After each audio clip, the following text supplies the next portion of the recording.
ನನ್ನ ಒಡೆಯನು ರಕ್ಷಕನು ವಿಮೋಚಕನ ಅತಿ ಬೇಗನೆ ಬರಲಿರುವ ಮೊದಲಿಂಗನಾದಂಥ ಯೇಸು ಕ್ರಿಸ್ತ ನಾಮದಲ್ಲಿ ಕೂಡುವಂತ ಎಲ್ಲರಿಗೂ ಕೂಡ ಹೊಂದಿಸ್ತಾ ಇದ್ದೇನೆ. ದೇವರು ನಿಮ್ಮೆಲ್ಲರನ್ನು ಆಶೀರ್ವಾದ ಮಾಡಲಿ. ಈ ಸಮಯದಲ್ಲಿ ನಮ್ಮ ಬಲಗೈನ ಮೇಲೆ ಕೆತ್ತನೆ ವಾಕ್ಯನ ಅರಿಕೆ ಮಾಡೋಣ. ಯೆಹೋವನು ಒಳ್ಳೆಯವನು, ಆತನ ಕೃಪೆಯು ಶಾಶ್ವತವಾಗಿರುವುದು. ಯೆಹೋವನು ಒಳ್ಳೆಯವನು, ಆತನ ಕೃಪೆಯು ಶಾಶ್ವತವಾಗಿರುವುದು. ಯೆಹೋವನು ಒಳ್ಳೆಯವನು, ಆತನ ಕೃಪೆಯು ಶಾಶ್ವತವಾಗಿರುವುದು. ಆಮೇನ್, ಆಮೇನ್, ಆಮೇನ್. ಹಲ್ಲೆಲೂಯಾ. ಸಮಯದಲ್ಲಿ ನೇರವಾಗಿ ನಾವು ದೇವರ ವಾಕ್ಯದ ಕಡೆಗೆ ಹೋಗೋದಕ್ಕಿಂತ ಮುಂಚಿತವಾಗಿ ಓದುವಾರ ನಾವು ಧ್ಯಾನ ಮಾಡಿದಂಥ ವಾಕ್ಯ ಯಾವುದಾಗಿತ್ತು? ಯಾರಾದರೂ ನೆನಪು ಮಾಡ್ತೀರಾ? ಓದುವಾರ ಪರಿಶುದ್ಧಾತ್ಮ ದೇವರು ನಮ್ಮ ಸಂಗಡ ಯಾವ ವಿಷಯದ ಕುರಿತಾಗಿ ಮಾತಾಡಿದ್ರಿ? ನೆನಪು ಮಾಡಿರಿ. ಯಾವ ವಿಷಯ ದೇವರು ನಮ್ಮ ಸಂಗಡ ಮಾತಾಡಿರುವಂಥದ್ದು ಓದುವಾರ? ಮರ್ತು ಬಿಟ್ಟಿದ್ದೀರಾ? ಹಲ್ಲೆಲೂಯಾ. ಯಾವ ವಿಷಯ ಇತ್ತು ರೀ?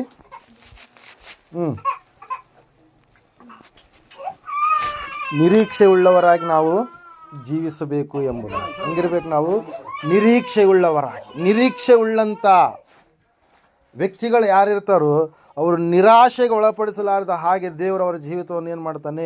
ಆಶೀರ್ವದಿಸ್ತಾನೆ ಎಂಬುದಾಗಿ. ಹಲ್ಲೆಲೂಯಾ.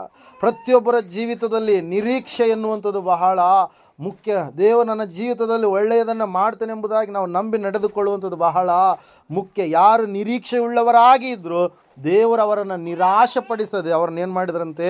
ಆಶೀರ್ವದಿಸಿದ್ರು. ಪ್ರೇರೆ. ಹಲ್ಲೆಲೂಯಾ. Praise Lord. ಈ ಸಮಯದಲ್ಲಿ ಒಂದು ವಿಶೇಷವಾದಂಥ ಸಂದೇಶದ ಕಡೆಗೆ ನಾವು ಹೋಗ್ಲಿಕ್ಕಿದ್ದೇವೆ. ಸಂದೇಶದ ಧ್ಯಾನದ ಅಂಶ ಈ ರೀತಿಯಾಗಿದೆ. ಒಂದು ಸಾರಿ ನೀವು ಮತ್ತಾಯನ ಬರೆದ ಸುವಾರ್ತೆ 7ನೇ ಅಧ್ಯಾಯ 24ರಿಂದ ಹಿಡಿದು 27 ವಚನಗಳನ್ನು ನಾವು ಓದಿಕೊಳ್ಳುವಾಗ ಆ ಒಂದು ಇವತ್ತಿನ ದಿವಸ ಧ್ಯಾನದ ಅಂಶ ಜ್ಞಾನ ಎಂಬುದಾಗಿ. ಹಲ್ಲೆಲೂಯಾ. ಯೇಸು ಕ್ರಿಸ್ತನು ಹೇಳಿದಂಥ ಉಪಮಾನಗಳಲ್ಲಿ ಒಂದು ಉಪಮಾನ ಯಾವುದ್ರಿ? ಜ್ಞಾನದಿಂದ ಕೂಡಿದಂಥ ಒಂದು ಉಪಮಾನ. ಹಲ್ಲೆಲೂಯಾ. Praise lord. ಬುದ್ಧಿ ಎಂಬುದಾಗಿ ನಾವು ನೋಡ್ತಾ ಇದ್ದೇವೆ. ಓದ್ಕೊಳ್ಳೋಣ ಒಂದು ಸಾರಿ. ಆದುದರಿಂದ ಈ ನನ್ನ ಮಾತುಗಳನ್ನು ಕೇಳಿ ಅವುಗಳಂತೆ ನಡೆಯುವವನು ಬಂಡೆಯ ಮೇಲೆ ಮನೆಯನ್ನು ಕಟ್ಟಿಕೊಂಡ ಬುದ್ಧಿಯುಳ್ಳ ಮನುಷ್ಯನನ್ನು ಹೋಲುವನು. ಕಟ್ಟಿದ ಮೇಲೆ ಮಳೆ ಸುರಿಯಿತು, ಹಳ್ಳಗಳು ಬಂದವು, 4 ಕಡೆಯಿಂದ ಗಾಳಿ ಬೀಸಿ ಆ ಮನೆಗೆ ಬಡಿಯಿತು. ಆದಾಗ್ಯೂ ಅದರ ಅಸ್ತಿವಾರವು ಬಂಡೆಯ ಮೇಲಿದ್ದರಿಂದ ಅದು ಬೀಳಲಿಲ್ಲ. ಆದರೆ ಈ ನನ್ನ ಮಾತುಗಳನ್ನು ಕೇಳಿಯೂ ಅವುಗಳಂತೆ ನಡೆಯದ ಪ್ರತಿಯೊಬ್ಬನು ಉಸುಬಿನ ಮೇಲೆ ಮನೆಯನ್ನು ಕಟ್ಟಿಕೊಂಡ ಬುದ್ಧಿಹೀನ ಮನುಷ್ಯನನ್ನು ಹೋಲುವನು. ಕಟ್ಟಿದ ಮೇಲೆ ಮಳೆ ಸುರಿಯಿತು, ಹಳ್ಳಗಳು ಬಂದವು, 4 ಕಡೆಯಿಂದ ಗಾಳಿ ಬೀಸಿ ಆ ಮನೆಗೆ ಹೊಡೆಯಿತು. ಆಗ ಅದು ದಡಮ್ಮನೆ ಕಡಕೊಂಡು ಬಿತ್ತು ಎಂಬುದಾಗಿ. ಹಲ್ಲೆಲೂಯಾ. Praise Lord. ಇಲ್ಲಿ ನಾವು ನೋಡ್ತಾ ಇದ್ದೇವೆ ಈ ಒಂದು ವಚನಗಳಲ್ಲಿ ಯೇಸು ಸ್ವಾಮಿ ಅನೇಕ ಸಂಗತಿಗಳನ್ನು ತನ್ನ ಶಿಷ್ಯರಿಗೆ ಬಂದಿರತಕ್ಕಂಥ ಎಲ್ಲ ಭಕ್ತ ಜನರಿಗೆ ಏನು ಮಾಡಿದ್ರು? ಬೋಧಿಸ್ತಾ ಇದ್ದಾರೆ. ಅದನ್ನು ನಾವು ಪರ್ವತ ಪ್ರಸಂಗ ಎಂಬುದಾಗಿ ನೋಡ್ತೀವಿ. ಹಲ್ಲೆಲೂಯಾ.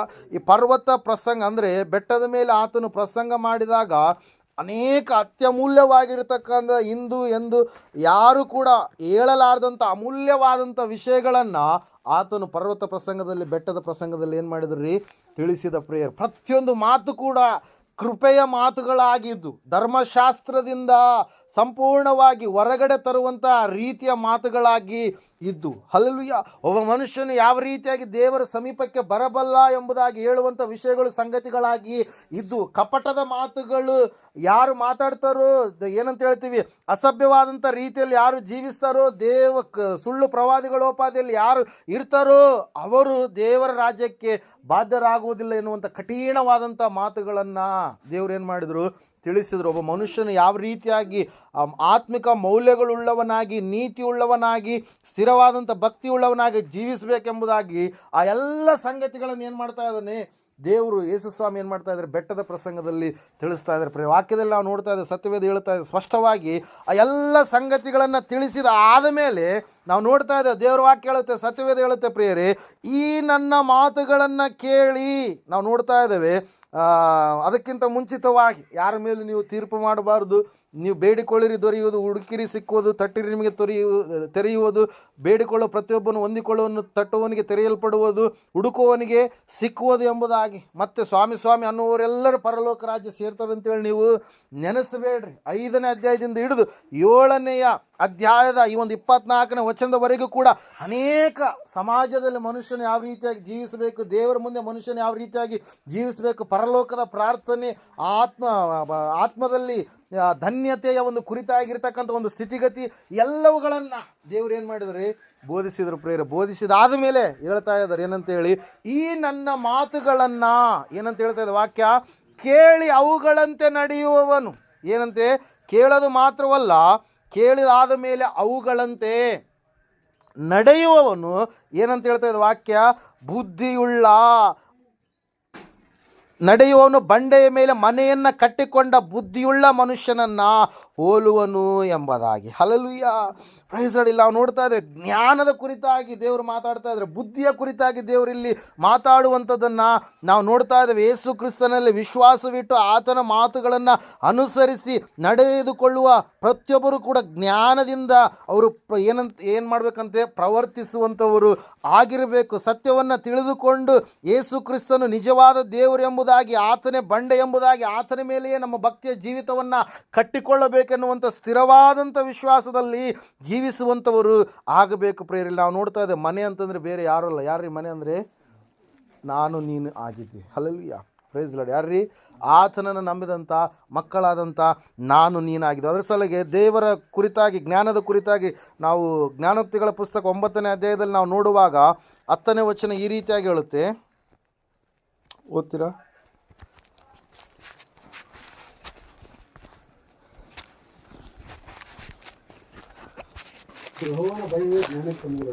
ಯೆಹೋವನ ಭಯವೇ ಜ್ಞಾನಕ್ಕೆ ಮೂಲವು, ಪರಿಶುದ್ಧನ ತಿಳುವಳಿಕೆಯೇ ವಿವೇಕವು ಎಂಬುದಾಗಿ. ಹಲ್ಲೆಲೂಯಾ. ಯಾರಿಗೆ ಭಯಪಡುವಂಥದ್ರಿ? ಸೃಷ್ಟಿಕರ್ತನಾದಂಥ ದೇವರಿಗೆ ಭಯಪಡುವಂಥದ್ದು ಯಾವುದಕ್ಕೆ ಮೂಲಂತೆ? ಜ್ಞಾನಕ್ಕೆ ಮೂಲ. ಸೃಷ್ಟಿಕರ್ತನಾದಂಥ ದೇವರು ಇದ್ದಾನೆ, ಆತನಿಗೆ ಭಯಪಟ್ಟು ಜೀವಿಸುವಂಥವ್ರು ನಾವು ಆಗಬೇಕು. ಅದರ ಕುರಿತಾಗಿ ಯೋಬನ ಗ್ರಂಥದಲ್ಲಿ 28:28ರಲ್ಲಿ, ಕೀರ್ತನೆ 111:10ರಲ್ಲಿ ಕೂಡ ಇದೇ ಮಾತನ ಸತ್ಯವೇದ ನಮಗೇನು ಮಾಡ್ತಾ ಇದೆ? ತಿಳಿಸ್ತಾ ಇದೆ. ಯೆಹೋವನಿಗೆ ಭಯಪಡ್ರಿ, ಸೃಷ್ಟಿಕರ್ತನಾದಂಥ ದೇವರಿಗೆ ಭಯಪಡ್ರಿ. ಆತನು ಏನಂತ ಹೇಳ್ತಾ ಇದ್ದೀವಿ? ಜೀವ ಸ್ವರೂಪನಾದಂಥ ದೇವರಾಗಿದ್ದಾನೆ. ಆತನ ಕೈಯಲ್ಲಿ ಸಿಕ್ಕಿ ಬೀಳುವಂಥದ್ದು ಬಹಳ ಭಯಂಕರ. ಇಲ್ಲ ನಾವು ನೋಡ್ತಾ ಇದ್ದೇವೆ ಜ್ಞಾನಕ್ಕೆ ಮೂಲ ಯಾವುದ್ರಿ? ದೇವರಿಗೆ ಭಯಭಕ್ತಿಯಿಂದ ನಡೆದುಕೊಳ್ಳುವಂಥದ್ದು. ಹಲ್ಲೆಲೂಯಾ. ಇಲ್ಲಿ ನಾವು ನೋಡ್ತಾ ಇದ್ದೀವಿ ಯೇಸು ಸ್ವಾಮಿ ಈ ಒಂದು ಸಂಗತಿಯನ್ನು, ವಿಷಯವನ್ನು ಯಾಕೆ ಹೇಳ್ತಾ ಇದ್ದಾರೆ ಅಂತಂದರೆ, ದೇವರ ವಾಕ್ಯದಲ್ಲಿ ಜ್ಞಾನದ ಕುರಿತಾಗಿ ಏನಂತ ಹೇಳ್ತೀವಿ, ಜ್ಞಾನೋಕ್ತಿಗಳ ಪುಸ್ತಕದಲ್ಲಿ ಎಷ್ಟೋ ವಿಷಯಗಳು ನಾವು ಜ್ಞಾನೋಕ್ತಿ 8ನೇ ಅಧ್ಯಾಯದಲ್ಲಿ ನಾವು ನೋಡುವಾಗ ಅನೇಕ ಸಂಗತಿಗಳು ಜ್ಞಾನವೆಂಬ ಆಕೆ ಏನು ಮಾಡ್ತಾಳೆ? ಕರೆಯುತ್ತಾಳೆ ಎಂಬುದಾಗಿ. ಜ್ಞಾನದಲ್ಲಿ ನಮ್ಮ ಜೀವಿತವನ್ನು ನಾವು ಕಟ್ಟಿಕೊಳ್ಳಬೇಕು ಎಂಬುದಾಗಿ. ಜ್ಞಾನ ಎನ್ನುವಂಥದ್ದು ಬಂಗಾರಕ್ಕಿಂತಲೂ ಅಪರಂಜಿಗಿಂತಲೂ ಎಷ್ಟೋ ಶ್ರೇಷ್ಠವಾಗಿರುವಂಥದ್ದು ಎಂಬುದಾಗಿ, ನಾನು ವಿವೇಕಕ್ಕಿಂತಲೂ ಎಷ್ಟೋ ಶ್ರೇಷ್ಠವಾಗಿರುವಂಥದ್ದು ಎಂಬುದಾಗಿ ಜ್ಞಾನದ ಕುರಿತಾಗಿ ನಾವು ಅದನ್ನು ನೋಡ್ತಾ ಇರ್ತೀವಿ ಪ್ರಿಯರೇ. Hallelujah, praise lord. ಕೊಲಸ್ಸಿ 2:3ರಲ್ಲಿ ನಾವು ನೋಡ್ತಾ ಇದ್ದೇವೆ, ಬುದ್ಧಿ ಜ್ಞಾನ ಸರ್ವ ಸಂಪತ್ತೆಲ್ಲವೂ ಕೂಡ ಯಾರಲ್ಲಿದ್ದಾವಂಥವು? ಯೇಸು ಕ್ರಿಸ್ತನಲ್ಲಿದ್ದಾವೆ ಪ್ರಿಯರೇ. ಕೊಲಸ್ಸಿ ನಾವು ನೋಡ್ತಾ ಇದ್ದೀವಿ 2ನೇ ಅಧ್ಯಾಯ 3ನೇ ವಚನದಲ್ಲಿ ಪ್ರಿಯರೇ. Hallelujah, praise Lord. ಮತ್ತೆ 1ನೇ ಕೊರಿಂಥಿ 1:24ರಲ್ಲಿ ನಾವು ನೋಡ್ತಾ ಇದ್ದೇವೆ, ಯೇಸು ಸ್ವಾಮಿಯೇ ದೇವರ ಜ್ಞಾನವಾಗಿ ಇದ್ದಾನೆ ಎಂಬುದಾಗಿ. ಯೇಸು ಕ್ರಿಸ್ತನೇ ಜ್ಞಾನವಾಗಿದ್ದಾನೆ. ಅದಕ್ಕಾಗಿ ಆತನ ಮಾತುಗಳನ್ನು ಅನುಸರಿಸಿ ನಾವೇನು ಮಾಡುವಂಥವ್ರಾಗಬೇಕು? ಜೀವಿಸುವಂಥವ್ರಾಗಬೇಕು. ಬುದ್ಧಿಯುಳ್ಳ ಮನುಷ್ಯನನ್ನು ಹೋಲುವಂಥದ್ದು ಪ್ರೇರಿಲ್ಲ. ನಾವು ನೋಡ್ತಾ ಇದ್ದೀವಿ ಉಪಮಾನದಲ್ಲಿ ನಾವು ನೋಡುವಾಗ ಸತ್ಯವೇದ ಈ ರೀತಿಯಾಗಿ ಹೇಳ್ತಾ ಇದೆ, ಮನೆ ಕಟ್ಟುವಂಥದ್ದು ಎಂಬುದಾಗಿ. ಮತ್ತಾಯನ ಬರೆದ ಸುವಾರ್ತೆ 7ನೇ ಅಧ್ಯಾಯದಿಂದ 24-27 ವಚನಗಳು, ಲೂಕನ ಬರೆದ ಸುವಾರ್ತೆ 6ನೇ ಅಧ್ಯಾಯ 47-49 ವಚನಗಳಲ್ಲಿ ಕೂಡ ಇದರ ಕುರಿತಾಗಿ ಯೇಸು ಕ್ರಿಸ್ತನ ಏನು ಮಾಡಿದ್ದಾನೆ? ತಿಳಿಸಿದ್ದಾನೆ ಪ್ರಿಯರೇ. ಇಲ್ಲಿ ನಾವು ನೋಡ್ತಾ ಇದ್ದೇವೆ ಏನು ಹೇಳ್ತಾ ಇದೆ ಅಂದರೆ ವಾಕ್ಯ, ಈ ನನ್ನ ಮಾತುಗಳನ್ನು ಕೇಳಿ ಎಂಬುದಾಗಿ. ಯಾರ ಮಾತುಗಳಂತೆ? ಜ್ಞಾನವಾಗಿರುವಂಥ ದೇವರ ಮಾತುಗಳು. ಸೃಷ್ಟಿಕರ್ತನು ನರಾವತಾರಿಯಾಗಿ ಬಂದು ಹೇಳಿರುವ ಆತನ ಮಾತುಗಳು. ಹಲ್ಲೆಲೂಯಾ. ಇಲ್ಲ ನಾವು ನೋಡ್ತಾ ಇದ್ದೇವೆ ಪ್ರಿಯರೇ, ಸತ್ಯವೇದ ಹೇಳ್ತಾ ಇದೆ ಸ್ಪಷ್ಟವಾಗಿ, ಆ ಮನೆಯನ್ನು ಆತನು ಹೆಂಗೆ ಕಟ್ಟಿಕೊಂಡಿದ್ದಾನಂತೆ? ಹೆಂಗೆ ಕಟ್ಟಿಕೊಂಡಿದ್ದಾನೆ? ದೇವರ ವಾಕ್ಯದಿಂದ ಕಟ್ಟಿಕೊಂಡಿದ್ದಾನೆ. ಹೆಂಗೆ ಕಟ್ಟಿಕೊಂಡಿದ್ದಾನೆ? ಪೌಲನು ಒಂದು ಸಾರಿ ಹೇಳ್ತಾನೆ, ನಾನು ನಿಮ್ಮನ್ನು ವಾಕ್ಯದ ಮೂಲಕವಾಗಿ ಏನು ಮಾಡಿದೆ? ಸುವಾರ್ತೆಯ ಮೂಲಕವಾಗಿ ನಾನು ನಿಮ್ಮನ್ನು ಏನು ಮಾಡಿದೆ? ಸಂಪಾದಿಸಿಕೊಂಡೆ ಎಂಬುದಾಗಿ. ಹಲ್ಲೆಲೂಯಾ. ನೀವು ಸುವಾರ್ತೆಯನ್ನು ನಂಬಿದ ಕಾರಣಕ್ಕಾಗಿ ನೀವೇನಾಗಿದ್ದೀರಿ? ದೇವರ ಬಳಿಗೆ ನೀವು ಬಂದು ನಿಮ್ಮ ಜೀವಿತವನ್ನು ದೇವರಿಗೆ ಏನು ಮಾಡಿದ್ದೀರಿ? ಅರ್ಪಿಸಿದಂಥವರಾಗಿದ್ದೀರಿ. ಹಲ್ಲೆಲೂಯಾ. ದೇವರ ಮಾತುಗಳು ನಿಮ್ಮನ್ನು ಏನು ಮಾಡಿದ್ದಾವೆ? ಬದಲಾಯಿಸಿದ್ದಾವೆ. ದೇವರ ಮಾತುಗಳು ನಿಮ್ಮ ಜೀವಿತ, ಹಳೆಯ ಜೀವಿತಕ್ಕೂ ಹೊಸ ಜೀವಿತಕ್ಕೂ ಒಂದು ದೊಡ್ಡದಾಗಿರ್ತಕ್ಕಂಥ ಏನಂತ ಹೇಳ್ತೀವಿ, ಬದಲಾವಣೆಯನ್ನು ತಂದಿದ್ದಾವೆ. ಹಳೆಯ ಜೀವಿತದಲ್ಲಿ ನಿಮ್ಮ ಜೀವಿತ ವ್ಯತ್ಯಾಸವಾಗಿತ್ತು, ಹೊಸ ಜೀವಿತದಲ್ಲಿ ನೀವು ಆತ್ಮಾನುಸಾರವಾಗಿ ನಡೆಯುವಂಥವರು ಆಗಿದ್ದೀರಿ. ಹಳೆಯ ಜೀವಿತದಲ್ಲಿ ದೇವರಿಗೆ ವಿರುದ್ಧವಾಗಿ ನಡೆದಂಥ ನೀವು ಹೊಸ ಜೀವಿತದಲ್ಲಿ ದೇವರನ್ನು ಯಾವ ರೀತಿಯಾಗಾದರೂ ನಾನು ಮೆಚ್ಚಿಸಬೇಕು, ಹಲ್ಲೆಲೂಯಾ. ನಾನು ಸಂಪೂರ್ಣವಾಗಿ ನನ್ನ ಭಕ್ತಿಯ ಜೀವಿತವನ್ನು ಬೀಳಿಸಿಕೊಳ್ಳದೆ ಅದನ್ನು ಸಂಪೂರ್ಣವಾಗಿ ನಾನೇನು ಮಾಡಬೇಕು, ಕಾಪಾಡಿಕೊಳ್ಳಬೇಕು. ಈ ಲೋಕ ಎನ್ನುವಂಥದ್ದು ಭಕ್ತಿಯನ್ನು ನಾಶ ಮಾಡುವಂಥ ಒಂದು ಸ್ಥಿತಿಯ ಕಡೆಗೆ ಮನೆಯವರನ್ನೇ ವಿರೋಧಿಗಳನ್ನಾಗಿ ಮಾಡಬಹುದು. ಹಲ್ಲೆಲೂಯಾ.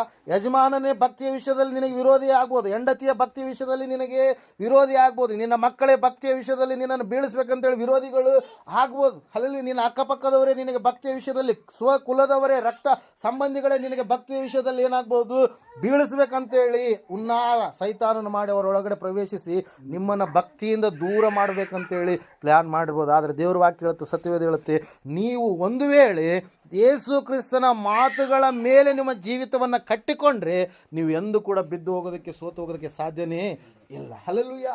ವಾಕ್ಯ ಹೇಳುತ್ತೆ ಪ್ರಿಯರೇ, ನೀವು ಕ್ರಿಸ್ತನು ಎನ್ನುವಂಥ ಬಂಡೆಯ ಮೇಲೆ ನಿಮ್ಮ ಜೀವಿತವನ್ನು ಕಟ್ಟಿಕೊಂಡಿದ್ದೀರಿ. ಹಲ್ಲೆಲೂಯಾ. ಯಾವ ಅಸ್ತಿವಾರದ ಮೇಲೆ ನಿಮ್ಮ ಜೀವಿತ ಕಟ್ಟಿಕೊಂಡಿದ್ದೀರಿ?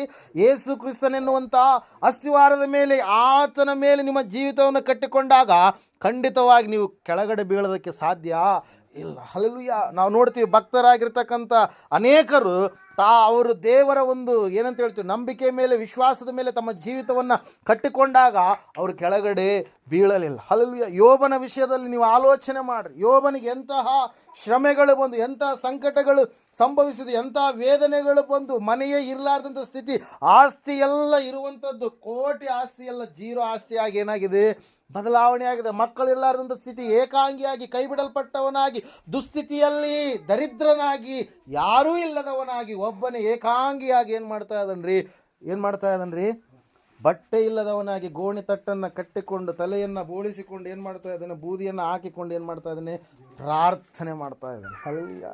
Price the Lord. ದೇವರ ಕುರಿತಾಗಿ ಒಂದು ಕೆಟ್ಟ ಮಾತು ಏನು ಬರಲಿಲ್ಲಂತೆ, ಯೋಬನ ಬಾಯಿಂದ ಬರಲಿಲ್ಲ. ಹಲ್ಲೆಲೂಯಾ. Praise the Lord. ಅಂತಹ ಒಂದು ಭಕ್ತಿಯ ಕಡೆಗೆ ನಾನು ನೀನು ಇವತ್ತಿನ ದಿವಸ ಬರಬೇಕಾಗಿದೆ. ದೇವ್ರ ವಾಕ್ಯ ಹೇಳುತ್ತೆ, ನಮ್ಮ ಮುಂದೆ ಇರ್ತಕ್ಕಂಥ ಪೂರ್ವಿಕರು ಅವರು ಮಾಡಿರ್ತಕ್ಕಂಥ ಭಕ್ತಿಯ ವಿಷಯಗಳನ್ನು ನಾವು ಕಲಿತುಕೊಳ್ಬೇಕಾಗಿದೆ. ಹಲ್ಲೆಲೂಯಾ. ಇಲ್ಲಿ ವಾಕ್ಯದಲ್ಲಿ ನಾವು ನೋಡ್ತಾ ಇದ್ದೇವೆ, ಯೋಬನು ಬಿದ್ದು ಹೋಗಲಿಲ್ಲ, ಸೋತು ಹೋಗಲಿಲ್ಲ, ತನ್ನ ಭಕ್ತಿಯನ್ನು ದೇವರ ಅಸ್ತಿವಾರದ ಮೇಲೆ ಕಟ್ಟಿಕೊಂಡಂಥ ವ್ಯಕ್ತಿಯಾಗಿದ್ದ. ಹಲ್ಲೆಲೂಯಾ. ಪೇತ್ರನನ್ನು ಒಂದು ಸಾರಿ ನೋಡ್ರಿ, ಯೇಸು ಸ್ವಾಮಿ ಯಾರು ಅಂತೇಳಿ ನನಗೆ ಗೊತ್ತಿಲ್ಲ ಅಂತೇಳಿ ಅಲ್ಲಗಳೆದ. ಯೇಸು ಸ್ವಾಮಿಯ ಸಂಗಡ 3.5 ವರ್ಷಗಳ ಕಾಲ ತಿರುಗಿದ, ದೇವರಿಂದ ದೂರ ಹೋದಂಥ ಸ್ಥಿತಿಯಲ್ಲಿದ್ದ. ನ್ಯಾಯ ತೀರ್ಪು ಆಗುವಂಥ ಸಮಯದಲ್ಲಿ, ಆತನನ್ನು ಹಿಡಿದುಕೊಂಡು ಹೋಗುವಂಥ ಸಮಯದಲ್ಲಿ ದೂರದಿಂದ ನೋಡ್ತಾ ಇದ್ದಾನೆ. ಯಾರ್ರೀ? ಪೇತ್ರ. ಹಲ್ಲೆಲೂಯಾ. ಆದರೆ ಆಮೇಲೆ ಆತನು ಯಥಾರ್ಥವಾಗಿ ಏನು ಮಾಡ್ತಾ ಇದ್ದಾನೆ, ಪಶ್ಚಾತ್ತಾಪ ಪಡ್ತಾ ಇದ್ದಾನೆ. ಹಲ್ಲೆಲೂಯಾ. ಏನು ಮಾಡ್ತಾ ಇದ್ದಾನೆ, ಪಶ್ಚಾತ್ತಾಪ ಪಡ್ತಾ ಇದ್ದಾನೆ. ಸೈತಾನನು ನಿನ್ನನ್ನು ಹಿಡಿದಿದ್ದಾನೆ, ಪೇತ್ರನೇ, ಸೈತಾನನೇ ನನ್ನನ್ನು ಬಿಟ್ಟು ನೀನು ಹೋಗು ಎಂಬುದಾಗಿ ಸ್ವಾಮಿ ಯಾರಿಗೆ ಹೇಳಿದ್ರಂತೆ, ಪೇತ್ರನಿಗೆ ಹೇಳಿದ್ರು ಪ್ರಿಯರೇ. ಯಾಕಂದರೆ ಸ್ವಾಮಿ ಯಾವೊಂದು ಉದ್ದೇಶಕ್ಕೆ ಬಂದಿದ್ದನೋ ಸ್ವಾಮಿಗೆ ಗೊತ್ತು. ಪೇತ್ರನ ಹೇಳ್ತಾ ಇದ್ದಾನೆ, ಸ್ವಾಮಿ ನಿನಗೆ ಶ್ರಮೆಗಳು ಏನಾಗಬಾರ್ದು, ಬರಬಾರ್ದು. ಹಲ್ಲೆಲೂಯಾ. Praise the Lord. ಇಲ್ಲಿ ವಾಕ್ಯದಲ್ಲಿ ನಾವು ನೋಡ್ತಾ ಇದ್ದೇವೆ, ಬಂಡೆಯ ಮೇಲೆ ಕಟ್ಟಿದಾದ ಮೇಲೆ ಏನು ಬಂದುವಂತೆ, ಮಳೆ ಬಡುತ್ತು. ಹಲ್ಲೆಲೂಯಾ. ಏನು ಬಂತಂತೆ, ಬಿರುಗಾಳಿ ಬಂತು. ಏನು ಬಂತಂತೆ, ಪ್ರವಾಹಗಳು ಬಂದು. ಅವೆಲ್ಲವುಗಳು ಯಾವುದಕ್ಕೆ ಸಾದೃಶ್ಯವಾಗಿದ್ದಾವೆ, ಕಷ್ಟಕ್ಕೆ. ನಿನ್ನ ಜೀವಿತದಲ್ಲಿ ದೇವರ ಎನ್ನುವಂಥ ಬಂಡೆಯ ಮೇಲೆ, ಯೇಸು ಕ್ರಿಸ್ತನ್ ಎನ್ನುವಂಥ ಬಂಡೆಯ ಮೇಲೆ ನಾವು ಕಟ್ಟಲ್ಪಟ್ಟಾಗ ಅಂತಹ ಶ್ರಮೆಗಳು, ಸಂಕಟಗಳು, ವೇದನೆಗಳು, ದುಃಖಗಳು ಎಂತಹದೇ ಬಂದರೂ ಕೂಡ ನಾವು ಸ್ಟ್ರಾಂಗ್ ಆಗಿ ನಿಂತ್ಕೊಳ್ತೀವಿ. ಯಾವಾಗ ಹೇಳ್ರಿ, ಯೇಸು ಕ್ರಿಸ್ತನ್ ಎನ್ನುವಂಥ ಬಂಡೆಯ ಮೇಲೆ ನಾವು ಕಟ್ಟಲ್ಪಟ್ಟಿದ್ರಿ. ಇವತ್ತಿನ ದಿವಸ ಅನೇಕರು ಏನಾಗಿದ್ದಾರೆ, ಹಿಂತಿರುಗಿ ಹೋಗಿದ್ದಾರೆ. ಅವರೆಲ್ಲಿ ಕಟ್ಟಿಕೊಂಡಿದ್ದಾರೆ, ತಮ್ಮ ಮನೆಯನ್ನು ಉಸ್ಸಿಗಿನ ಮೇಲೆ ಕಟ್ಟಿಕೊಂಡರು. ಹಲ್ಲೆಲೂಯಾ. ಅವರು ವಾಕ್ಯವನ್ನು ಕೇಳಲಿಲ್ಲ, ವಾಕ್ಯವನ್ನು ಗ್ರಹಿಸಿಕೊಳ್ಳಲಿಲ್ಲ, ವಾಕ್ಯ ಏನಾಗಿದೆ ಎಂಬುದಾಗಿ ತಿಳಿದುಕೊಳ್ಳಲಿಲ್ಲ, ಪ್ರಾರ್ಥನೆ ಜೀವಿತ ಏನೆಂಬುದಾಗಿ ಅರಿತುಕೊಳ್ಳಲಿಲ್ಲ. ವಾಕ್ಯದಲ್ಲಿ ನಾವು ನೋಡ್ತಾ ಇದ್ದೇವೆ ಪ್ರಿಯರೇ, ಪೇತ್ರನು ಸಂಪೂರ್ಣವಾಗಿ ಯಥಾರ್ಥವಾಗಿ ಪಶ್ಚಾತ್ತಾಪಪಟ್ಟು ಪುನಃ ತನ್ನ ಜೀವಿತವನ್ನು ಏನು ಮಾಡಿದಾತ, ಕಟ್ಟಿಕೊಂಡ. ಹಲ್ಲೆಲೂಯಾ. Praise the Lord. ಸೈತಾನನ ಹಿಡಿದಿದ್ದ ಪೇತ್ರನನ್ನು ಸಂಪೂರ್ಣವಾಗಿ ಅದೆಲ್ಲದರಿಂದ ಪುನಃ ಏನಾದರಿ, ಹೊರಗಡೆ ಬಂದ ಪ್ರಿಯರ. ಯಥಾರ್ಥವಾದಂಥ ಪಶ್ಚಾತ್ತಾಪವನ್ನು ಪೇತ್ರನು ಪಟ್ಟ ಪ್ರಿಯರ. ಪೌಲನ ವಿಷಯದಲ್ಲಿ ನಾವು ನೋಡುವಾಗ, ಪೌಲನು ಯೇಸು ಕ್ರಿಸ್ತನೆನ್ನುವಂಥ ಬಂಡೆಯ ಮೇಲೆ ತನ್ನ ಜೀವಿತವನ್ನು ಕಟ್ಟಿಕೊಂಡಾಗ ಆತನನ್ನು ಸೆರೆಮನೆಯಲ್ಲೇ ಹಾಕಿದ್ರು. ಭಯಂಕರ ಏನಂತ ಹೇಳ್ತೀವಿ, ಚಿತ್ರ ಹಿಂಸೆ. ಹಲ್ಲೆಲೂಯಾ. ರಾತ್ರಿಯೆಲ್ಲ ಸಮುದ್ರದಲ್ಲಿ ಬಟ್ಟೆ ಇಲ್ಲದೆ ಕಳೆಯಬೇಕಾದಂಥ ಒಂದು ಪರಿಸ್ಥಿತಿ. ಹಲ್ಲೆಲೂಯಾ. ಭಯಂಕರವಾದಂಥ ಯಾತನೆಗಳು, ಸೆರೆಮನೆಯಲ್ಲಿ ಬಿದ್ದಾಗ ಬೇಡಿಗಳು ಹಾಕಿದಂಥ ಸಮಯದಲ್ಲಿ ಎಂತೆಂತಹ ಶ್ರಮೆಗಳೆಲ್ಲವನ್ನ ಏನು ಮಾಡಿದರಿ, ಪೌಲ ಏನು ಮಾಡಿದ, ಅನುಭವಿಸಿದ. ಹಲ್ಲೆಲೂಯಾ. Praise the Lord. ಯಾರು ಅನುಭವಿಸಿದ್ರು, ಸೌಲನು ಪೌಲನಾಗಿ ಮಾರ್ಪಟ್ಟಾಗ, ಕ್ರಿಸ್ತನೆನ್ನುವಂಥ ಅಸ್ತಿವಾರದ ಮೇಲೆ ಕಟ್ಟಲ್ಪಟ್ಟಾಗ ಆತನಿಗೆ ಶ್ರಮೆಗಳು ಬಂದಾಗ ಆತನೇನಾಗಲಿಲ್ಲ, ಹಿಂದಕ್ಕೆ ಹೋಗಲಿಲ್ಲ ಪ್ರಿಯರೇ. ಅದಕ್ಕಾಗಿ ನಾವು ನೋಡ್ತಾ ಇದ್ದೇವೆ, ಸತ್ಯವೇದ ಸ್ಪಷ್ಟವಾಗಿ ತಿಳಿಸ್ತಾ ಇದೆ. ಏನಂತೇಳಿ, ಯೇಸು ಕ್ರಿಸ್ತನೆನ್ನುವಂಥ ಬಂಡೆಯ ಮೇಲೆ ನಾವು ಕಟ್ಟಲ್ಪಟ್ಟಂಥ ಸಮಯದಲ್ಲಿ ನಾವು ಏನು ಮಾಡ್ತೀವಂತೆ, ಸಂಪೂರ್ಣವಾಗಿ ನಮ್ಮ ಜೀವಿತವನ್ನು ಏನು ಮಾಡ್ತೀವಿ ರೀ, ಲೋಕದಿಂದ ಆತ್ಮದ ಕಡೆಗೆ ನಾವು ನಡೆಸಲ್ಪಡುವಂಥವರಾಗಿರ್ತೀವಿ. ಯಾಕಡೆ ರೀ, ಲೋಕ ಅಲ್ಲ, ಲೋಕದಲ್ಲಿ ಆಟೋಮೆಟಿಕ್ಕಾಗಿ ನಾವು ಈ ಲೋಕದವರ ಆಗಿರುವಂಥ ಕಾರಣಕ್ಕಾಗಿ ಈ ಲೋಕದ ಸ್ವಭಾವಗಳು ಏನಾಗಿದ್ದಾವೆ, ಕೆಡುಕನ ಸ್ವಭಾವಗಳು ಏನಾಗಿದ್ದಾವೆ, ಆಟೋಮೆಟಿಕ್ಕಾಗಿ ಮನುಷ್ಯನಲ್ಲಿ ಪ್ರವೇಶ ಮಾಡ್ತವೆ. ಹಲ್ಲೆಲೂಯಾ. ಪಾಪ ಮಾಡುವುದಕ್ಕಾಗಿ ಯಾರು ಪಾಪ ಹೇಳಿಕೊಡೋದು ಬೇಕಾಗಿಲ್ಲ. ಹಲ್ಲೆಲೂಯಾ. ಸುಳ್ಳು ಹೇಳುವಂಥದ್ದು ಹಿಂಗೆ ಹೇಳಂತೇಳಿ ಹೇಳ್ಕೊಡೋದು ಬೇಕಾಗಿಲ್ಲ. ಕಳ್ಳತನ ಮಾಡೋದು ಹಿಂಗೆ ಮಾಡಂತೇಳಿ ಹೇಳ್ಕೊಡೋದು ಬೇಕಾಗಿಲ್ಲ. ತಪ್ಪಾದ ಮಾರ್ಗದಲ್ಲಿ ನಡಿ ಅಂತೇಳಿ ಹಿಂಗೆ ಹೇಳಿಕೊಳ್ಳೋದು ಬೇಕಾಗಿಲ್ಲ. ಆಟೋಮೆಟಿಕ್ಕಾಗಿ ಇಲ್ಲಿ ಏನಾಗಿದ್ದಾವೆ, ಅವೆಲ್ಲ ಏನಾಗಿದ್ದಾವೆ ರೀ, ಲೋಕದವನಿಂದ ಬಂದವನಾಗಿದ್ದಾವೆ, ಕೆಡುಕನಿಂದ ಬಂದವನಾಗಿದ್ದಾವೆ. ಹಲ್ಲೆಲೂಯಾ. ಅದಕ್ಕಾಗಿ ತಂದೆಯಿಂದ ಹುಟ್ಟದೆ ಎಂಬುದಾಗಿ ವಾಕ್ಯದಲ್ಲಿ ಅದರ ಕುರಿತಾಗಿ ನಾವು ನೋಡ್ತಾ ಇದ್ದೇವೆ ಪ್ರಿಯರೇ. ಯಾವುದರ ಕುರಿತಾಗಿ? ಈ ಲೋಕದ ಕುರಿತಾಗಿ. ಶರೀರದಾಶೆ, ಕಣ್ಣಿನಾಶೆ, ಬದುಕು ಬಾಳಿನ ಡಂಬ ಇವು ತಂದೆಯಿಂದ ಹುಟ್ಟದೆ. ಯಾರಿಂದ ಹುಟ್ಟಿದವೆ? ಕೆಡುಕನಿಂದ ಹುಟ್ಟಿದವೆ, ಈ ಲೋಕದಿಂದ ಹುಟ್ಟಿದವೆ. ಅದಕ್ಕಾಗಿ ನಾವು ನೋಡ್ತಾ ಇದ್ದೇವೆ, ಸತ್ಯವೇದ ಹೇಳ್ತಾ ಇದೆ ಸ್ಪಷ್ಟವಾಗಿ, ನಮ್ಮ ಜೀವಿತವನ್ನು ಕ್ರಿಸ್ತನು ಎನ್ನುವಂಥ ಬಂಡೆಯ ಮೇಲೆ ನಾವು ಕಟ್ಟಿಕೊಳ್ಳಬೇಕು. ಹಲ್ಲೆಲೂಯಾ. ಅವರಿಗೆ ಶ್ರಮೆ ಬಂತು, ಸಂಕಟ ಬಂತು, ವೇದನೆ ಬಂತು, ದುಃಖ ಬಂತು, ಎಲ್ಲ ಅವಮಾನಗಳು ಅವರಿಗೆ ಆದಾಗಲೂ ಕೂಡ ಅವರು ಏನಾಗಲಿಲ್ಲಂತೆ, ಅದು ಬಿದ್ದು ಹೋಗಲಿಲ್ಲ. ಏನಾಗಲಿಲ್ಲ? ಬಿದ್ದು ಹೋಗಲಿಲ್ಲ. ಯಾರು ಬಿದ್ದು ಹೋಗಲ್ಲ ಹೇಳ್ರಿ ನೋಡೋಣ? ಕ್ರಿಸ್ತನೆನ್ನುವಂಥ ಬಂಡೆ ಮೇಲೆ ತಮ್ಮ ಜೀವಿತವನ್ನು, ಭಕ್ತಿಯನ್ನು ಕಟ್ಟಿಕೊಂಡವರು ಏನಾಗಲ್ಲಂತೆ, ಬಿದ್ದು ಹೋಗಲಿಲ್ಲ. ಅಲ್ಲಿ ನಾವು ನೋಡ್ತಾ ಇದ್ದೇವೆ, ಬುದ್ಧಿಯುಳ್ಳ ಮನುಷ್ಯನಾಗಿ ಅವನು ನಡೆದುಕೊಳ್ಳುತ್ತಾನೆ. ಯಾಕೆ ಹೇಳ್ರಿ? ಶ್ರಮೆ ಬಂದಾಗ, ಸಮಸ್ಯೆಗಳು ಬಂದಾಗ ಅವನು ಏನು ಮಾಡ್ತಾನೆ? ಪ್ರಾರ್ಥನೆ ಕಡೆಗೆ ಹೋಗ್ತಾನೆ. ಏನು ಮಾಡ್ತಾನೆ ರೀ? ನನ್ನ ದೇವರು ನನ್ನ ಪ್ರಾರ್ಥನೆಯನ್ನು ಕೇಳ್ತಾನೆ. ನನ್ನ ದೇವರು ನನ್ನ ಜೀವಿತದ ಅದ್ಭುತವನ್ನು ಮಾಡ್ತಾನೆ. ಅವನು ಉಪವಾಸದಿಂದ ಕೂಡಿದವನಾಗಿ ಪ್ರಾರ್ಥಿಸ್ತಾನೆ. ಈ ಒಂದು ಹೋರಾಟ, ಶ್ರಮೆ ಯಾಕೆ ಎಂಬುದಾಗಿ ದೇವರ ಬಳಿಯಲ್ಲಿ ಆತನು ಹೇಳಿಕೊಳ್ಳುವಾಗ, ಆಕೆ ಹೇಳಿಕೊಳ್ಳುವಾಗ, ದೇವರು ಪುನಃ ಅದನ್ನೇನು ಮಾಡ್ತಾನೆ? ಚಿಗುರು ಒಡೆಯುವ ಹಾಗೆ ಭಕ್ತಿಯ ಜೀವಿತವನ್ನು ಮಾರ್ಪಡಿಸ್ತಾನೆ. ಪ್ರಿಯರು, ನಾವು ನೋಡ್ತಾ ಇದ್ದೇವೆ ಸುಳ್ಳು ಪ್ರವಾದಿಗಳ ವಿಷಯದಲ್ಲಿ ಕೂಡ ಎಚ್ಚರಿಕೆಯಿಂದ ಇರ್ತಾನೆ. ಯಾರು? ಬುದ್ಧಿಯುಳ್ಳಂಥ ಮನುಷ್ಯನು. ಹಲ್ಲೆಲೂಯಾ. ಮೋಕ್ಷ ಯಾವ ರೀತಿಯಾಗಿ ಸಿಗುತ್ತೆ ಅಂತೇಳಿ ಸತ್ಯವೇದ ಸ್ಪಷ್ಟವಾಗಿ ನಮಗೇನು ಮಾಡಿದೆ? ಲೇಖನ ಪಡಿಸಿದೆ. ನಾನೇ ಮಾರ್ಗ ಎಂಬುದಾಗಿ, ನಾನೇ ಸತ್ಯ ಎಂಬುದಾಗಿ, ನಾನೇ ಜೀವ ಎಂಬುದಾಗಿ ಹೇಳಿರ್ತಕ್ಕಂಥ ಯೇಸು ಸ್ವಾಮಿಯನ್ನು ಬಿಟ್ಟರೆ ಬೇರೆ ಎಲ್ಲಿಯೂ ಕೂಡ ಅದು ಸಿಗೋದಕ್ಕೆ ಸಾಧ್ಯ ಇಲ್ಲ ಪ್ರಿಯರೇ. ಹಲ್ಲೆಲೂಯಾ. Praise lord. ಆತ್ಮನನ್ನು ಸಂಪಾದಿಸಿಕೊಂಡು, ತಗ್ಗಿಸಿಕೊಂಡು, ದೇವರ ಆತ್ಮನ ಫಲಗಳು ಯಾವುದೋ ಅವುಗಳನ್ನು ಅಳವಡಿಸಿಕೊಂಡು ನಮ್ಮ ಜೀವಿತದಲ್ಲಿ ನಾವು ಜೀವಿಸ್ತಾ ಇರಬೇಕಾದ್ರೆ, ಕ್ರಿಸ್ತಿಯ ಜೀವಿತವನ್ನು ಸಂಪೂರ್ಣವಾಗಿ ಜೀವಿಸ್ತಾ ಇರಬೇಕಾದ್ರೆ ಇವ್ಯಾವು ಕೂಡ ನಮ್ಮ ಸಮೀಪಕ್ಕೆ ಬರಲ್ಲ. ಆದರೆ ಉಸುಗಿನ ಮೇಲೆ ಕಟ್ಟಿಕೊಂಡವನಿಗೆ ಏನು ಬರುತ್ತೆ ಹೇಳ್ರಿ? ಮಳೆ ಬಂದರೆ ಅವನು ಬಿದ್ದು ಹೋಗ್ತಾನೆ, ಪ್ರವಾಹಗಳು ಬಂದರೆ ಅವನು ಬಿದ್ದು ಹೋಗ್ತಾನೆ, ಮತ್ತು ನಾವು ನೋಡ್ತಾ ಇದ್ದೇವೆ ಗಾಳಿ ಬಂದರೆ ಅವನೇನಾಗ್ತಾನೆ? ಬಿದ್ದು ಹೋಗ್ತಾನೆ. Hallelujah. Praise the Lord, praise the Lord. ನಾವು ನೋಡ್ತಾ ಇದ್ದೇವೆ ಪ್ರೇಯರ್, ಅದು ಎಂತಹ ಮಳೆ ಅಂತೆ, ಅವನ ಭಕ್ತಿಯನ್ನು ಕೆಡಿಸುವಂಥ ಕೇಡಿನ ಒಂದು ಮಳೆ. ಎಂಥ ಪ್ರವಾಹ ಯಾರ ಮೇಲೆ ಬರುತ್ತೆ ಹೇಳ್ರಿ? ಭಕ್ತಿಹೀನರ ಮೇಲೆ ಪ್ರವಾಹ ಎನ್ನುವಂಥದ್ದು ಏನಾಗುತ್ತೆ? ಬರುವಂಥದ್ದಾಗಿತ್ತು. ಇಲ್ಲಿ ನಾವು ನೋಡ್ತಾ ಇದ್ದೇವೆ ಹಳ್ಳಗಳು ಬಂದು ಅವೆಲ್ಲವುಗಳು ಕೂಡ ಅವನ ಭಕ್ತಿಯನ್ನು ಏನು ಮಾಡಿದ್ವು? ಭಕ್ತಿಯ ಜೀವಿತದಿಂದ ಏನು ಮಾಡಿದ್ವು? ದೂರ ಮಾಡಿದ್ವು. ಕಾರಣ ಏನು ಹೇಳ್ರಿ? ಅವನು ಭಕ್ತಿಯನ್ನು ಏನು ಮಾಡಲಿಲ್ಲ? ಯೇಸು ಕ್ರಿಸ್ತನೆನ್ನುವಂಥ ಬುನಾದಿಯ ಮೇಲೆ ಅವನೇನು ಮಾಡಲಿಲ್ಲ? ಕಟ್ಟಿಕೊಳ್ಳಲಿಲ್ಲ. ಬಂಡೆಯ ಮೇಲೆ ಅವನೇನು ಮಾಡಲಿಲ್ಲ? ಕಟ್ಟಿಕೊಳ್ಳಲಿಲ್ಲ. ಅದಕ್ಕಾಗಿ ನಾವು ನೋಡ್ತಾ ಇದ್ದೇವೆ ನೀತಿ ಎನ್ನುವಂಥದ್ರ ಕುರಿತಾಗಿ ಆಸೆ ಉಳ್ಳವರಾಗಿರ್ತೀವಿ. ಯಾರು? ದೇವರ ಮಕ್ಕಳಾದಂಥ ನಾವು. ಹಲ್ಲೆಲೂಯಾ. ಆದರೆ ಲೋಕದವರಾದರೆ ಪಾಪದ ಕುರಿತಾಗಿ, ಈ ಲೋಕದಲ್ಲಿ ಯಾವ ರೀತಿಯಾಗಿ ಇರಬೇಕೆನ್ನುವಂಥದ್ರ ಕುರಿತಾಗಿ ಆಲೋಚಿಸ್ತಾ ಇರ್ತಾರೆ ಹೊರತಾಗಿ ಮುನ್ನೊಂದು ಯಾವುದು ಕೂಡ ಅವರಿಗೆ ಗೊತ್ತಿರಲ್ಲ. ಅವ್ರದ್ದು ಇದೇ ಲೋಕ ಎನ್ನುವಂಥ ರೀತಿಯಲ್ಲಿ ಅವ್ರು ಏನು ಮಾಡ್ತಾ ಇರ್ತಾರೆ? ಕೊಚ್ಚಿಕೊಳ್ತಾ ಇರ್ತಾರೆ, ಜೀವಿಸ್ತಾ ಇರ್ತಾರೆ. ಪ್ರಿಯ, ಆದ್ರೆ ವಾಕ್ಯ ಹೇಳ್ತಾ ಇದೆ, ಸತ್ಯವೇದ ಹೇಳ್ತಾ ಇದೆ ಏನಂತೇಳಿ, ನಾವು ಈ ಲೋಕದವರಲ್ಲ, ನಾವು ಎಲ್ಲಿಯವರಾಗಿದ್ದೇವೆ? ಪರಲೋಕದವರಾಗಿದ್ದೇವೆ, ಪರಲೋಕ ಸಂಸ್ಥಾನದವರಾಗಿದ್ದೇವೆ.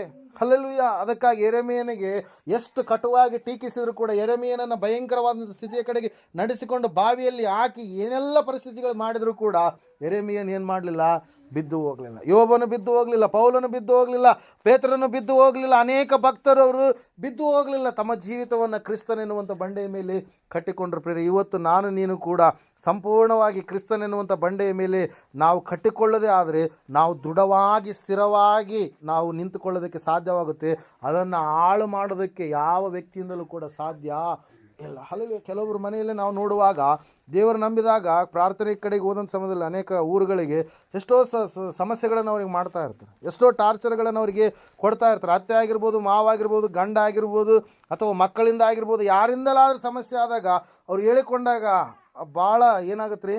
ಮರುಕ ಅನಿಸುತ್ತೆ. ಹಲವು ಆದರೂ ಕೂಡ ಅಲ್ಲಿ ಅವ್ರಿಗೆ ಹೇಳುವಂಥದ್ದು ಒಂದೇ, ಶ್ರಮೆ ಇದ್ದರೂ ಕೂಡ ಅದು ಶ್ರಮೆ ನಿಮ್ಮನ್ನು ದೇವರು ಏನು ಮಾಡ್ತಾನೆ, ಆಶೀರ್ವಾದವಾಗಿ ಮಾರ್ಪಡಿಸ್ತಾನೆ. ಇಂದಿನ ಶ್ರಮೆಗಳ ಕುರಿತಾಗಿ ನಾವು ನೋಡುವುದಲ್ಲ, ಮುಂದೆ ದೇವರು ನಮಗೆ ಕೊಡುವಂಥ ದೊಡ್ಡದಾಗಿರ್ತಕ್ಕಂಥ ಮಹಿಮೆಯ ಕುರಿತಾಗಿ ನಾವು ನೋಡುವಂಥವರು ಆಗಬೇಕು. ಪರಲೋಕದ ಕುರಿತಾಗಿ ಆಲೋಚಿಸುವಂಥವ್ರು ಆಗಬೇಕು. ಹಲ್ಲೆಲೂಯಾ. ಶ್ರಮೆಗಳು ಇಲ್ಲಿ ಇದ್ದೇ ಇರ್ತವೆ. ಹಲ್ಲೆಲೂಯಾ. Praise God. ಅವರು ಏನಿದ್ದಾರೆ, ಅಗಲವಾದ ದಾರಿಯಲ್ಲಿದ್ದಾರೆ. ನಿಮ್ಮನ್ನು ಕೂಡ ಅವ್ರು ಏನು ಮಾಡ್ತಾರೆ, ಅಗಲವಾದ ದಾರಿಗೆ ಬರ್ರಿ ಅಂತೇಳಿ ಏನು ಮಾಡ್ತಾರೆ, ಕರೀತಾರೆ. ಆದರೆ ನಾವು ಆರಿಸಿಕೊಂಡಿರ್ತಕ್ಕಂಥ ದಾರಿ ಇದು ಎಂಥ ದಾರಿ? ಇಕ್ಕಟ್ಟಾದ ದಾರಿ. ಹಲ್ಲೆಲೂಯಾ. ಅವರಿಗೆ ಸಿನಿಮಾ ನೋಡೋದಕ್ಕೆ ನೀವು ನೋಡಬೇಡ ಅಂತ ಹೇಳಿದ್ರೆ ಅವ್ರು ಏನು ಮಾಡ್ತಾರೆ, ಅದನ್ನೇ ನೋಡ್ತಾರೆ. ಧಾರಾವಾಹಿಗಳನ್ನು ನೋಡಬೇಡ ಅಂತ ಹೇಳಿದ್ರೆ ಅದನ್ನೇ ನೋಡ್ತಾರೆ. ಅದರಲ್ಲಿ ಏನು ತೋರಿಸ್ತಾರೆ ರೀ? ನಿಮ್ಮ ಕುಟುಂಬ ಹೆಂಗೆ ಹಾಳು ಮಾಡಬೇಕು, ಹಲ್ಲೆಲೂಯಾ, ನೀವು ಹೆಂಗೆ ಕೆಟ್ಟು ಹೋಗಬೇಕು, ಹಲ್ಲೆಲೂಯಾ. ನೋಡ್ರಿ, ಅದಕ್ಕಾಗಿ ಈ ಸಿನಿಮಾ, ಈ ಸೀರಿಯಲ್ಗಳು ಹೆಚ್ಚು ಬಂದಾಗ್ಲಿಂದ ಪಾಪ ಎನ್ನುವಂಥದ್ದು ಎಷ್ಟು ಏನಾಗಿದೆ ರೀ, ಹೆಚ್ಚಾಗಿದೆ. ಇಲ್ಲಿ ನಮ್ಮ ಪಕ್ಕದ ಒಂದು ಪೋತ್ನಾಳ್ ಕೆಳಗಡೆ ಒಂದು ಗ್ರಾಮದಲ್ಲಿ ಏನಾಗಿದೆ, ಚಿಕ್ಕ ಹುಡುಗಿ, ಸುಮಾರು ಒಂದು 7 ವಯಸ್ಸು, ಹಲ್ಲೆಲೂಯಾ, ಎಂಥ ಕೆಟ್ಟ ಕಾರ್ಯ ನಡೆದಿದೆ. ಹಲ್ಲೆಲೂಯಾ. ಪ್ರೈಸ್ 35 ವರ್ಷದ ಹುಡುಗ. ಹಲ್ಲೆಲೂಯಾ. ಏನು ಮಾಡ್ತೀರಿ ಅದನ್ನು? ಹಲ್ಲೆಲೂಯಾ. ಅದಕ್ಕೆಲ್ಲ ಪ್ರೇರೇಪಣೆ ಆಗಿರುವಂಥದ್ದು ಏನು ಇವತ್ತಿನ ದಿವಸ? ಸೋಷಿಯಲ್ ಮೀಡಿಯಾ ಕೆಟ್ಟದಾಗಿರ್ತಕ್ಕಂಥ ರೀತಿಯಲ್ಲಿ ನಡೆದುಕೊಳ್ಳುವಂಥ ಒಂದು ಸ್ಥಿತಿ ಎಲ್ಲೋ ಆಗಿರುವಂಥದ್ದನ್ನು ಕೇಳ್ತಾ ಇದ್ವಿ. ಈಗ ನಮ್ಮ ಅಕ್ಕಪಕ್ಕದಲ್ಲಿಯೂ ಕೂಡ ಅದೇನಾಗಿದೆ, ಬಂದಿದೆ ಪ್ರಿಯರೇ. ಅದಕ್ಕೆ ಕಾರಣ ಏನಾಗಿದವ್ರಿ? ಈ ಒಂದು ಶರೀರದಾಸೆ, ಕಣ್ಣಿನಾಸೆ, ಬದುಕು ಬಾಳಿನ ಡಂಬವಾಗಿದೆ ಪ್ರಿಯರೇ. ಹಲ್ಲೆಲೂಯಾ. ಅದಕ್ಕಾಗಿ ಅವರು ಅಗಲವಾದ ಮಾರ್ಗದಲ್ಲಿದ್ದಾರೆ. ಅವರು ತಮ್ಮ ಶರೀರವನ್ನು ಏನು ಮಾಡ್ತಾರೆ, ಮಲಿನ ಮಾಡಿಕೊಳ್ತಾರೆ. ತಮ್ಮ ದೇಹವನ್ನು ಮಲಿನ ಮಾಡಿಕೊಳ್ತಾರೆ. ತಮ್ಮ ಕಣ್ಣುಗಳನ್ನು ಮಲಿನ ಮಾಡಿಕೊಳ್ತಾರೆ. ತಮ್ಮ ಕಾಲುಗಳನ್ನು ಕೆಟ್ಟದಾದ ದಾರಿಯಲ್ಲಿ ನಡೆಸ್ತಾರೆ. ಕೈಗಳನ್ನು ಕೆಟ್ಟದಾದ ದಾರಿಯಲ್ಲಿ ನಡೆಸ್ತಾರೆ. ಇನ್ನೊಬ್ಬರನ್ನು ಕೊಲ್ಲೋದಕ್ಕೂ ಏಸಿಗೆ ಪಡೋದಿಲ್ಲ. ಬೈಗಳು ಯಾವಾಗಲೂ ಅವರ ಬಾಯಿಗಳಲ್ಲೇ ಇರುತ್ತೆ. ಯಾಕಂದರೆ ಅವರು ಅಗಲವಾದ ಮಾರ್ಗದಲ್ಲಿದ್ದಾರೆ. ಆದರೆ ದೇವರು ವಾಕ್ಯ ಹೇಳುತ್ತೆ, ಸತ್ಯವೇದ ಹೇಳುತ್ತೆ, ತೀರ್ಪು ಒಂದು ದಿವಸ ದೇವರು ಗೊತ್ತು ಮಾಡಿದ್ದಾನೆ. ಯಾವ ತೀರ್ಪದು? ನ್ಯಾಯ ತೀರ್ಪು. ಹಲ್ಲೆಲೂಯಾ. ಅದ್ರ ಸಲುವಾಗಿ ಮಾಯ ಲೋಕವಿದು ಮನುಜ ನೀ ನಂಬಬೇಡ ಎನ್ನುವಂಥ ಹಾಡನ್ನು ಬರೆಯುವಂಥ ಸಮಯದಲ್ಲಿ ಪ್ರಿಯರೇ, ಅಲ್ಲಿ ನಾವು ನೋಡ್ತಾ ಇದ್ದೇವೆ. ಇದು ಹೆಂಗಂತೆ, ಈ ಜಗತ್ತಿಗೆ ನಾವು ಕಣ್ಣು ತರದು ಈ ಜಗತ್ತನ್ನು ನೋಡಿದ್ದೀವಿ. ಕಣ್ಣು ಮುಚ್ಚಿದಾಗ ಇನ್ನೊಂದು ಜಗತ್ತಿದೆ. ಆ ಜಗತ್ತು ಯಾವುದು ನಾವು ಏನು ಮಾಡಬೇಕು? ತಿಳಿದುಕೊಳ್ಳಬೇಕು. ಹಲ್ಲೆಲೂಯಾ. Praise the lord. ದೇವರಿಲ್ಲಿ ನೀನು ನೋಡಿರುವುದು, ಮಾಡಿರುವುದು, ನಡೆದಿರುವುದು, ನೀನು ನುಡಿದಿರುವುದು ಎಲ್ಲದರ ಕುರಿತಾಗಿ ದೇವರು ಏನು ಮಾಡ್ತಾನೆ, ಎಲ್ಲ ನಿನ್ನ ವಿಷಯಗಳು, ನಿನ್ನ ಕಾರ್ಯಗಳು, ನಿನ್ನ ಕೃತ್ಯಗಳು ಎಲ್ಲವನ್ನ ತೀರ್ಪಿನಲ್ಲಿ ದೇವರು ತೂಕ ಮಾಡ್ತಾನೆ. ಏನು ಮಾಡ್ತಾನೆ? ಲೆಕ್ಕಿಸ್ತಾನೆ. ಆ ಸಮಯದಲ್ಲಿ ನೀನು ಒಪ್ಪಿಸಲ್ಪಡಲೇಬೇಕು. ನಿನಗೆಲ್ಲ ತೋರಿಸ್ತಾನೆ. ನೀನೇನು ಮಾಡಿದೆಯೋ ಎಲ್ಲವೂ ತೋರಿಸ್ತಾನೆ. ಮನುಷ್ಯನೇ ಇಷ್ಟು ಟೆಕ್ನಾಲಜಿ ಇದ್ದರೆ ಮನುಷ್ಯನಿಗೆ ಜ್ಞಾನ ಕೊಟ್ಟಂಥ ದೇವ್ರದ್ದು ಇನ್ನೂ ಎಷ್ಟು ದೊಡ್ಡದಾಗಿರ್ತಕ್ಕಂಥ ಟೆಕ್ನಾಲಜಿ ಆಗಿರ್ಬೋದು. ಹಲ್ಲೆಲೂಯಾ. ಅದಕ್ಕಾಗಿ ದೇವ್ರ ವಾಕ್ಯ ಹೇಳುತ್ತೆ, ಮನುಷ್ಯ ಏನು ಮಾಡ್ತಾ ಇದ್ದಾನೆ? ಹಣ ಹಣ ಅಂತೇಳಿ ಹಣದಿಂದ ಏನು ಮಾಡ್ತಾ ಇದ್ದಾನೆ? ಓಡಿ ಹೋಗ್ತಾ ಇದ್ದಾನೆ. ಅದು ಕೂಡ ಮಾಯ. ಹಲ್ಲೆಲೂಯಾ. ಇವತ್ತು ಬಂದಿರತಕ್ಕಂಥ ಹಣ ನಾಳೆ ನಮ್ಮ ಜೊತೆಗೆ ಹಂಗೆ ಇರುತ್ತದೆ. ಏನೋ ವಸ್ತುಗಳನ್ನು ತೆಗೆದುಕೊಂಡು ಹಣ ಏನಾಗ್ಬಿಡುತ್ತೆ, ಬದುಕಬೇಕಾದ್ರೆ ಬೇಕು ಹಣ. ಹಲ್ಲೆಲೂಯಾ. ಹಣವೇ ಬದುಕಾಗಿ ಬದಲಾಗುವ. ಹಲ್ಲೆಲೂಯಾ. ಹಣದ ಆಸೆ ಕೆಟ್ಟ ಎಲ್ಲ ಕೆಟ್ಟತನಕ್ಕೆ ಏನಾಗಿದೆ ಅಂತೆ, ಮೂಲವಾಗಿದೆ. ಹಲ್ಲೆಲೂಯಾ. ಪ್ರತಿ ದಿವಸ ಕೂಡ ಹಣ ಕಾಣಲಾರ್ದಂಗೆ ಅವನು ಮುಂದೆನೇ ಹೋಗ್ತಾ ಇರ್ತಾ. ಹಣ ಹೆಚ್ಚಿದ್ರೆ ಮತ್ತೆ ಮನುಷ್ಯನಿಗೆ ಚಿಂತೆ ಜಾಸ್ತಿ, ಸಂಕಟ ಜಾಸ್ತಿ. ಅದನ್ನು ಹೆಂಗೆ ಇದು ಮಾಡಬೇಕು? ಒಂದು ವೇಳೆ ಈ ಸಮಯದಲ್ಲಂತೂ ಸಾಲ ಕೊಟ್ಟರೆ ಮತ್ತೆ ರಿಟರ್ನ್ ಬರುತ್ತೆ ಅಂತೇಳಿ ಗ್ಯಾರಂಟಿ ಇಲ್ಲ. ಹಲ್ಲೆಲೂಯಾ. ಏನು ಮಾಡ್ತಾರೆ? ಏನಾದರೂ ಬೆದರಿಸಿ, ಒಂದು ವೇಳೆ ಏನಾದರೂ ನೀವು ಕೊಡಲಾರ್ದೆ ಭಾಳ ಟಾರ್ಚರ್ ಕೊಟ್ಟರೆ ಏನು ಮಾಡ್ತಾರೆ? ನಮ್ದು ಸಾಲ ಕೊಡ್ರಿ ನಾವು ಹಂಗೆ ಮಾಡ್ತೀವಿ ಹಿಂಗೆ ಮಾಡ್ತೀವಿ ಅಂದಾಗ ಏನು ಮಾಡ್ತಾರೆ ಅವರು? ನಿಮ್ಮ ಹೆಸರು ಹೇಳಿ ನಾವು ಎಣ್ಣೆ ಕುಡ್ದು ಏನು ಮಾಡ್ತೀವಿ? ಸಾಯ್ತೀವಿ ಅಂತ ಹೇಳ್ತೀವಿ. ಹಲ್ಲೆಲೂಯಾ. ಇನ್ನಂದರೆ ನಾವು ಊರಾಗ ಇಂಥವ್ರದೀವಿ ಅಂಥವ್ರದೀವಿ, ನಮ್ಮ ಹತ್ರನೇ ನೀವು ಬಡ್ಡಿ ಕೇಳ್ತೀರ, ಅದು ಕೇಳ್ತೀರ, ಅಸಲು ಕೇಳ್ತೀರ ಅಂತೇಳಿ ಏನು ಮಾಡ್ತಾರೆ? ಇಲ್ಲ, ಬಡ್ದು ಬಿಡ್ತಾರೆ. ಹಲ್ಲೆಲೂಯಾ. ಇಲ್ಲ, ಏನು ಮಾಡ್ತಾರೆ?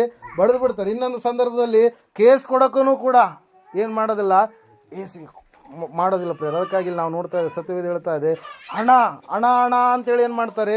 ಹೋಗ್ತಾರೆ. ಆವಾಗ ನಿನ್ನ ಗುಣ ಆಗಿರ್ಬೋದು, ನಿನ್ನ ಬಣ ಆಗಿರ್ಬೋದು, ನಿನ್ನ ಗಣ ಆಗಿರ್ಬೋದು, ನಿನ್ನ ಕುಲ ಆಗಿರ್ಬೋದು, ನಿನ್ನ ಬಲ ಆಗಿರ್ಬೋದು, ನಿನ್ನ ಸ್ನೇಹಿತರು, ಬಂಧು ಬಳಗ, ಮನೆಯವರೆಲ್ಲರನ್ನ ನೀನೇನು ಮಾಡ್ತೀಯಾ? ಈ ಲೋಕವನ್ನೇ ಬಿಟ್ಟು ಏನು ಮಾಡ್ತೀಯಾ? ಹೋಗ್ತೀಯ. ಅಲ್ಲಿ ನೀನು ಕಾಣದೇ ಆಗ್ತೀಯ. ಇಲ್ಲದಾಗುವಂಥ ಸ್ಥಿತಿಯಲ್ಲಿ ನೀನು ಹೊರಟು ಹೋಗ್ತೀಯ ಪ್ರಿಯರು. ಅದಕ್ಕಾಗಿ ಇವತ್ತಿನ ದಿವಸ ಅಗಲವಾದ ಮಾರ್ಗದಲ್ಲಿ ನಾವು ಇರುವಂಥವರಲ್ಲ. ಹಲ್ಲೆಲೂಯಾ. ಯೇಸು ಕ್ರಿಸ್ತನನ್ನು ನಂಬುವಾಗ ಆತನು ಮಾಯದಿಂದ ನಮ್ಮನ್ನು ಎಲ್ಲಿಗೆ ನಡೆಸ್ತಾನೆ? ಶಾಶ್ವತದ ಕಡೆಗೆ, ನಿತ್ಯ ಜೀವದ ಕಡೆಗೆ ದೇವರು ನಮ್ಮನ್ನು ಏನು ಮಾಡ್ತಾನೆ? ನಡೆಸ್ತಾನೆ ಪ್ರಿಯರೇ. ಆತನು ಕಾಣದ ಲೋಕವನ್ನು ನಮಗೆ ಸ್ವಾಸ್ಥ್ಯವಾಗಿ ಕೊಡ್ತಾನೆ, ಅದೇ ಪರಲೋಕ. ಹಲ್ಲೆಲೂಯಾ. ಈ ಕಣ್ಣಿಗೆ ಕಾಣುವ ಈ ಜಗತ್ತು ದೇವರು ನಾಶ ಮಾಡಲಿಕ್ಕಿದ್ದಾನೆ. ಈ ಭೂಮಿ ಕಾಣೋದಿಲ್ಲ, ಆಕಾಶ ಕಾಣೋದಿಲ್ಲ, ಬೆಂಕಿಯ ಪ್ರಳಯದಿಂದ ಇದೆಲ್ಲವೂ ಕೂಡ ಏನಾಗಲಿಕ್ಕಿದೆ, ನಾಶವಾಗಲಿಕ್ಕಿದೆ. ಆದರೆ ದೇವರು ತನ್ನ ನಂಬಿದಂಥ ಮಕ್ಕಳಿಗೆ ಏನು ಕೊಡಲಿಕ್ಕಿದ್ದಾನೆ? ಹೊಸ ಆಕಾಶ, ಹೊಸ ಭೂಮಿಯನ್ನು ಆತನು ಕೊಡಲಿಕ್ಕಿದ್ದಾನೆ. ನಾವಿರುವಂಥ ಸ್ಥಳದಲ್ಲಿ ತಾನು ಕೂಡ ಇರಬೇಕಂತೇಳಿ ದೇವರು ಆಸೆ ಪಟ್ಟಿದ್ದಾನೆ, ಇಷ್ಟಪಟ್ಟಿದ್ದಾನೆ ಪ್ರಿಯರೇ. ಹಲ್ಲೆಲೂಯಾ. ಮೊದಲಿಗಿಂತಲೂ ಹೆಚ್ಚಿನದಾಗಿ ದೇವರನ್ನು ಆರಾಧಿಸಿ ಸಂಪೂರ್ಣವಾಗಿ ದೇವರಲ್ಲಿ ಇರುವಂಥ ಸ್ಥಿತಿಯನ್ನು ದೇವರು ಏನು ಮಾಡ್ತಾನೆ?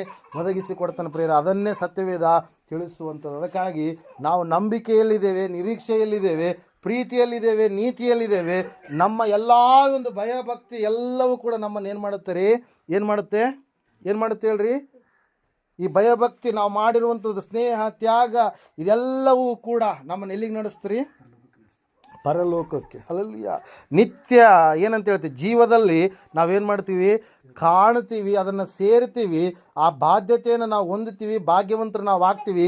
ಆ ಸಮಯದಲ್ಲಿ ಆ ಅಗಲವಾದ ಮಾರ್ಗದಲ್ಲಿರುವಂಥವ್ರು ಅವರು ಮೋಸ ಹೋಗಿರ್ತಾರೆ, ಮರೆಯಾಗಿರ್ತಾರೆ, ಮೆರೆದಿರ್ತಾರೆ, ಉರಿದಿರ್ತಾರೆ, ಭಯಂಕರವಾದಂಥ ಸ್ಥಿತಿಯಲ್ಲಿ ಅವರು ಇರ್ತಾರೆ. ಕಾರಣ ಒಂದೇ, ಅವರು ಜೀವಿತವನ್ನು ಏನು ಮಾಡಿಲ್ಲ?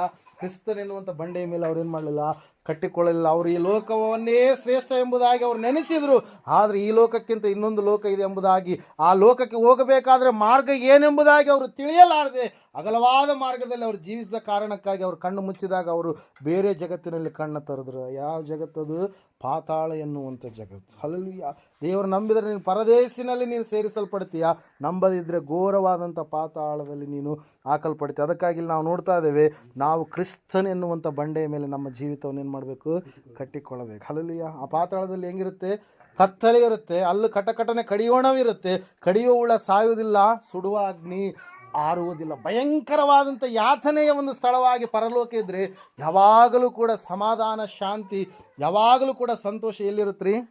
ಪರಲೋಕದಲ್ಲಿರುತ್ತೆ. ಅದರ ಸಲುವಾಗಿ ವಾಕ್ಯದಲ್ಲಿ ನಾವು ನೋಡ್ತಾ ಇದ್ದೇವೆ, ಮರಣವು ಇಲ್ಲದೇ ಹೋಯಿತು, ಇನ್ನೂ ಏನಾಗಲಿ, ಕಣ್ಣೀರಾಗಲಿ, ಗೋಳಾಟ ಆಗಲಿ ಯಾವುದು ಕೂಡ ಇಲ್ಲವೇ ಇಲ್ಲ ಎಂಬುದು. ಯಾಕಂದರೆ ದೇವರು ನಮ್ಮ ಸಂಗಡ ಇರ್ತಾನೆ, ನಮ್ಮ ಜೊತೆಗಿರ್ತಾನೆ. ಅಲ್ಲಲ್ವಿಯ. ಈಗ ದೇವರು ನಮಗಿಂತ ಎಲ್ಲಿದ್ದಾನೆ? ಈಗ ಆತನು ಪರಲೋಕದಲ್ಲಿದ್ದಾನೆ. ಆ ಸಮಯದಲ್ಲಿ ನಾವು ಈ ರೀತಿಯಾಗಿರುವಂಥದ್ದು ಬೇಕಾಗಿಲ್ಲ, ದೇವರೇ ನಮ್ಮನ್ನು ಬೋಧಿಸುವ ಆತನು ಆಗಿರ್ತಾನೆ ಪ್ರಿಯರೇ. ಹಲ್ವಿಯ ಪ್ರಿಯರೇ. ಅದಕ್ಕಾಗಿ ಪ್ರಿಯರೇ, ದೇವರು ವಾಕ್ಯ ಹೇಳ್ತಾ, ಸತ್ಯವೇದ ಹೇಳ್ತಾ ಇದೆ, ಬಂಡೆಯ ಮೇಲೆ ನಮ್ಮ ಜೀವಿತವನ್ನು ಕಟ್ಟಿಕೊಳ್ಳಬೇಕು. ಜ್ಞಾನ ಬಹಳ ಮುಖ್ಯ. ಅನೇಕರು ಈ ಜ್ಞಾನವನ್ನು ತಿರಸ್ಕಾರ ಮಾಡಿದರು. ಪ್ರವಾಹಗಳು, ಮಳೆಗಳು, ಗಾಳಿಗಳು ಬಂದಂಥ ಸಮಯದಲ್ಲಿ ಅವರು ಬಿದ್ದು ಹೋದರು, ಸೋತು ಹೋದರು ಪ್ರಿಯರೇ. ನಾಳೆ ದಿವಸ ಅವರು ದೇವರ ಮುಂದೆ ನ್ಯಾಯಸ್ಥಾನದಲ್ಲಿ, ನ್ಯಾಯ ತೀರ್ಪಿನಲ್ಲಿ ಅವರು ಲೆಕ್ಕಿಸಲ್ಪಡುತ್ತಾರೆ. ಅದಕ್ಕಾಗಿ ನಾವು ಬಿದ್ದು ಹೋಗದೆ, ಸೋತು ಹೋಗದೆ, ದೇವರು ನಮ್ಮನ್ನು ಹೊರಗಡೆ ತಂದಿದ್ದಾನೆ, ಎಲ್ಲ ದಾಸತ್ವ ನೊಗದಿಂದ ಸ್ವಾತಂತ್ರ್ಯತೆಯಲ್ಲಿ ಇರಿಸಿದ್ದಾನೆ. ಮತ್ತೆ ನಾವು ಅದರಲ್ಲಿ ಹಾಕಿಕೊಳ್ಳುವಂಥದ್ದು ಬೇಡ. ಹಲ್ಲೆಲೂಯಾ. ವಿಗ್ರಹಾರಾಧನೆ ಆಗಿರ್ಬೋದು, ಮಾಟ ಆಗಿರ್ಬೋದು, ಮಂತ್ರ ಆಗಿರ್ಬೋದು, ಕೆಟ್ಟದಾಗಿರ್ತಕ್ಕಂಥ ನಡತೆ ಆಗಿರ್ಬೋದು, ಪಾಪದ ಜೀವಿತ ಆಗಿರ್ಬೋದು, ಮತ್ತೆ ನಮ್ಮಲ್ಲಿ ನಾವು ತಂದುಕೊಳ್ಬಾರ್ದು. ಹಲ್ಲೆಲೂಯಾ. ತಂದುಕೊಂಡಿದ್ದೇ ಆದರೆ ನಾವು ಮತ್ತೆ ಪ್ರಯೋಜನವಿರಲಾರ್ದವರು ಆಗಿಬಿಡ್ತೀವಿ. ಹಲ್ಲೆಲೂಯಾ. Praise Lord. ನಾವು ದೇವರಿಗೆ ಭಯಭಕ್ತಿ ಉಳ್ಳವರಾಗಿ ನಡೆದುಕೊಳ್ಳುವುದಕ್ಕಾಗಿ ಕರೆಯಲ್ಪಟ್ಟಂಥ ಮಕ್ಕಳಾಗಿದ್ದೇವೆ ಪ್ರೇಯರ್. ಹಲ್ಲೆಲೂಯಾ. Praise Lord. ಅದಕ್ಕಾಗಿ ನಾವು ಬಂಡೆಯ ಮೇಲೆ ಮನೆಯನ್ನು ಕಟ್ಟಿಕೊಳ್ಳಬೇಕಾದ್ರೆ ನಮ್ಮ ಜೀವಿತ ಸಂಪೂರ್ಣವಾಗಿ ಆತ್ಮಾನುಸಾರವಾಗಿ ನಡೆಯುವವರು ನಾವು ಆಗಬೇಕು. ಕ್ರಿಸ್ತನ ಮಾತುಗಳಂದರೆ ವಾಕ್ಯದ ಪ್ರಕಾರವಾಗಿ ನಮ್ಮ ಜೀವಿತವನ್ನು ನಾವು ಕಟ್ಟಿಕೊಳ್ಳಬೇಕು. ಪ್ರಾರ್ಥನೆ ಜೀವಿತ ಉಳ್ಳವರಾಗಿ ನಾವು ಇರಬೇಕು. ಸನ್ಮಾರ್ಗದಲ್ಲಿ ನಡೆಯುವವರಾಗಿ ನಾವು ಇರಬೇಕು. ಸತ್ಕಾರ್ಯಗಳನ್ನು ಮಾಡುವವರಾಗಿ ನಾವು ಇರಬೇಕು. ನಾವು ಲೋಕದವರ ರೀತಿಯಲ್ಲಿ ನಡೆಯುವವರಾಗದೆ ಪರಲೋಕ ಸಂಸ್ಥಾನದವರಾಗಿ ಜೀವಿಸುವವರಾಗಬೇಕು. ಬೆಳಕಿನವರು ನಾವಾಗಿದ್ದೇವೆ, ಹಗಲಿನವರು ನಾವಾಗಿದ್ದೇವೆ. ಕ್ರಿಸ್ತನ ಮಕ್ಕಳಾಗಿ ನಾವು ಈ ಲೋಕದಲ್ಲಿ ಜೀವಿಸುವವರಾಗಿ, ಭೂಮಿಗೆ ಉಪ್ಪಾಗಿ, ಲೋಕಕ್ಕೆ ಬೆಳಕಾಗಿ ಇರುವಂಥವ್ರು ನಾವು ಆಗಬೇಕು ಪ್ರೇರ. ಆಗಬೇಕಂದ್ರೆ ನಾವೇನು ಮಾಡ್ಬೇಕ್ರಿ? ಕ್ರಿಸ್ತನೆನ್ನುವಂಥ ಬಂಡೆಯ ಮೇಲೆ ನಮ್ಮ ಜೀವಿತವನ್ನು ನಾವು ಕಟ್ಟಿಕೊಳ್ಳಬೇಕು. ಶ್ರಮೆಗಳು ಬರ್ತವೆ, ಶೋಧನೆಗಳು ಬರ್ತವೆ, ಸಂಕಟಗಳು ಬರ್ತವೆ. ಅವುಗಳು ಬಂದಾಗ ಅವುಗಳನ್ನು ಎದುರಿಸುವ ಆತನ ಯಾರು? ನನ್ನಲ್ಲಿ ನಿನ್ನಲ್ಲಿರುವಂಥ ದೇವರು ಎದುರಿಸ್ತಾನೆ. ಆದರೆ ಸಹನೆಯಿಂದ, ತಾಳ್ಮೆಯಿಂದ ನಾವು ಸಂಪೂರ್ಣವಾಗಿ ಮುಂದೆ ಇರತಕ್ಕಂಥ ಆಶೀರ್ವಾದವನ್ನೇ ನೋಡಬೇಕು ಹೊರತಾಗಿ ಈಗಿರ್ತಕ್ಕಂಥದ್ದನ್ನು ನಾವು ನೋಡಬಾರ್ದು. ಬೆಳೆ ಹಾಕಿರ್ತೀರಿ, ಹಲ್ಲೆಲೂಯಾ, ಬೀಜ ಬಿತ್ತಿರ್ತೀರಿ, ಸಸಿ ಒಡೆದು ಏನಾಗುತ್ತೆ? ಮೊಳಕೆ ಬರ್ತಾ ಇರುತ್ತೆ. ಮೊಳಕೆ ಬಂದಾಗ ಅದಕ್ಕೇನು ಬರುತ್ತೆ ರೀ? ರೋಗ ಬರುತ್ತೆ. ಹಲ್ಲೆಲೂಯಾ. ರೋಗ ಬಂದದ ಅಂತೇಳಿ ನೀವು ಎಲ್ಲ ತೆಗೆದು ಬಿಡ್ತೀರಿ. ಅದನ್ನು ಏನು ಮಾಡ್ತೀರಿ? ನೀವು ಎಣ್ಣೆ ಹೊಡಿತೀರಿ. ಅದಕ್ಕೆ ಸಂಬಂಧಪಟ್ಟಿದ್ದು ಏನಾಯ್ತು ಅದನ್ನು ಹೊಡಿತೀರಿ. ಅದು ಎಣ್ಣೆ ಹೊಡೆದ್ರ ನನಗೆ ರೋಗ ಬಂದದ ಅಂತೇಳಿ ಅದು ಸಸಿ ಎಲ್ಲ ಏನಾಗ್ಬಿಡುತ್ತೆ? ಕೆಟ್ಟೋಗ್ಬಿಡುತ್ತಾ? ಅದೇನು ಮಾಡುತ್ತೆ? ನನಗೆ ಚೈತನ್ಯ ದೇವರು ಕೊಡ್ತಾನೆ ಅಂತೇಳಿ ಅದು ಯಾವುದೋ ಒಂದು ರೀತಿಯಲ್ಲಿ ಅದಕ್ಕೂ ಕೂಡ ಜೀವ ಇದೆ. ಸಸ್ಯಕ್ಕೆ ಜೀವ ಇದೆ, ನಿಮ್ಗೆ ಗೊತ್ತಲ್ಲ? ಹಲ್ಲೆಲೂಯಾ. ಸಸ್ಯಗಳು ಮಾತಾಡ್ತದೆ, ನಿಮಗೆ ಗೊತ್ತಿದೆ ಇಲ್ಲೋ? ಬೈಬಲ್ನಲ್ಲಿ ಅದರ ಕುರಿತಾಗಿ ಬರೆಯಲ್ಪಟ್ಟಿದೆ. ಅದನ್ನು ಮೊನ್ನೆ ರೀಸೆಂಟಾಗಿ ಏನು ಮಾಡಿದ್ದಾರೆ? ವಿಜ್ಞಾನಿಗಳು ಕಂಡುಹಿಡಿದಿದ್ದಾರೆ ಪ್ರೇಯರ್. ಹಲ್ಲೆಲೂಯಾ. Praise Lord. ಆವಾಗ ಮತ್ತೆ ಅದರ ಪಕ್ಕದಲ್ಲಿ ಕೆಟ್ಟವರು ಬಂದರು. ಯಾರು? ಲೋಕದವ್ರು ಬಂದರು. ಯಾರು? ಕಳೆವು ಬಂತು. ಹಲ್ಲೆಲೂಯಾ. ಕಳೆ ಏನು ಮಾಡೋಕತ್ತಿತ್ತು? ಇದಕ್ಕೆ ಹಾಕಿರ್ತಕ್ಕಂಥದ್ದು ಎಲ್ಲ ನೀರನ್ನು ಕಳೆ ಹೀರ್ಕೊಳಕತ್ತಿತ್ತು.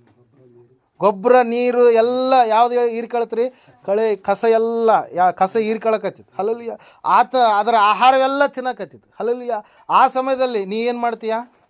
ಕಳೆಯನ್ನು ತೆಗೆದಾಕ್ತೀಯ. ಹಲ್ಲೆಲೂಯಾ. ಬೆಳೆಯನ್ನು ತೆಗೆದು ಬಿಡ್ತೀಯ. ನೀನು ಏನು ಮಾಡ್ತೀಯ? ಕಳೆಯನ್ನು ತೆಗಿತೀಯ. ಕಳೆಯನ್ನು ತೆಗಿಬೇಕಾದ್ರೆ ಹೊಸದಾಗಿ ಕಳೆಗೆ ತೆಗೆಕ್ಕೆ ಬಂದಿರ್ತಾರೆ. ಕಳೆ ಯಾವುದು ಗೊತ್ತಿಲ್ಲ, ಬೆಳೆ ಯಾವುದು ಗೊತ್ತಿಲ್ಲ ಅಂತ ಕರೆಸ್ತೀರಿ ನೀವು. ಆ ಥರ ಕರೆಸಿರಿ ಏನಾಗುತ್ತೆ?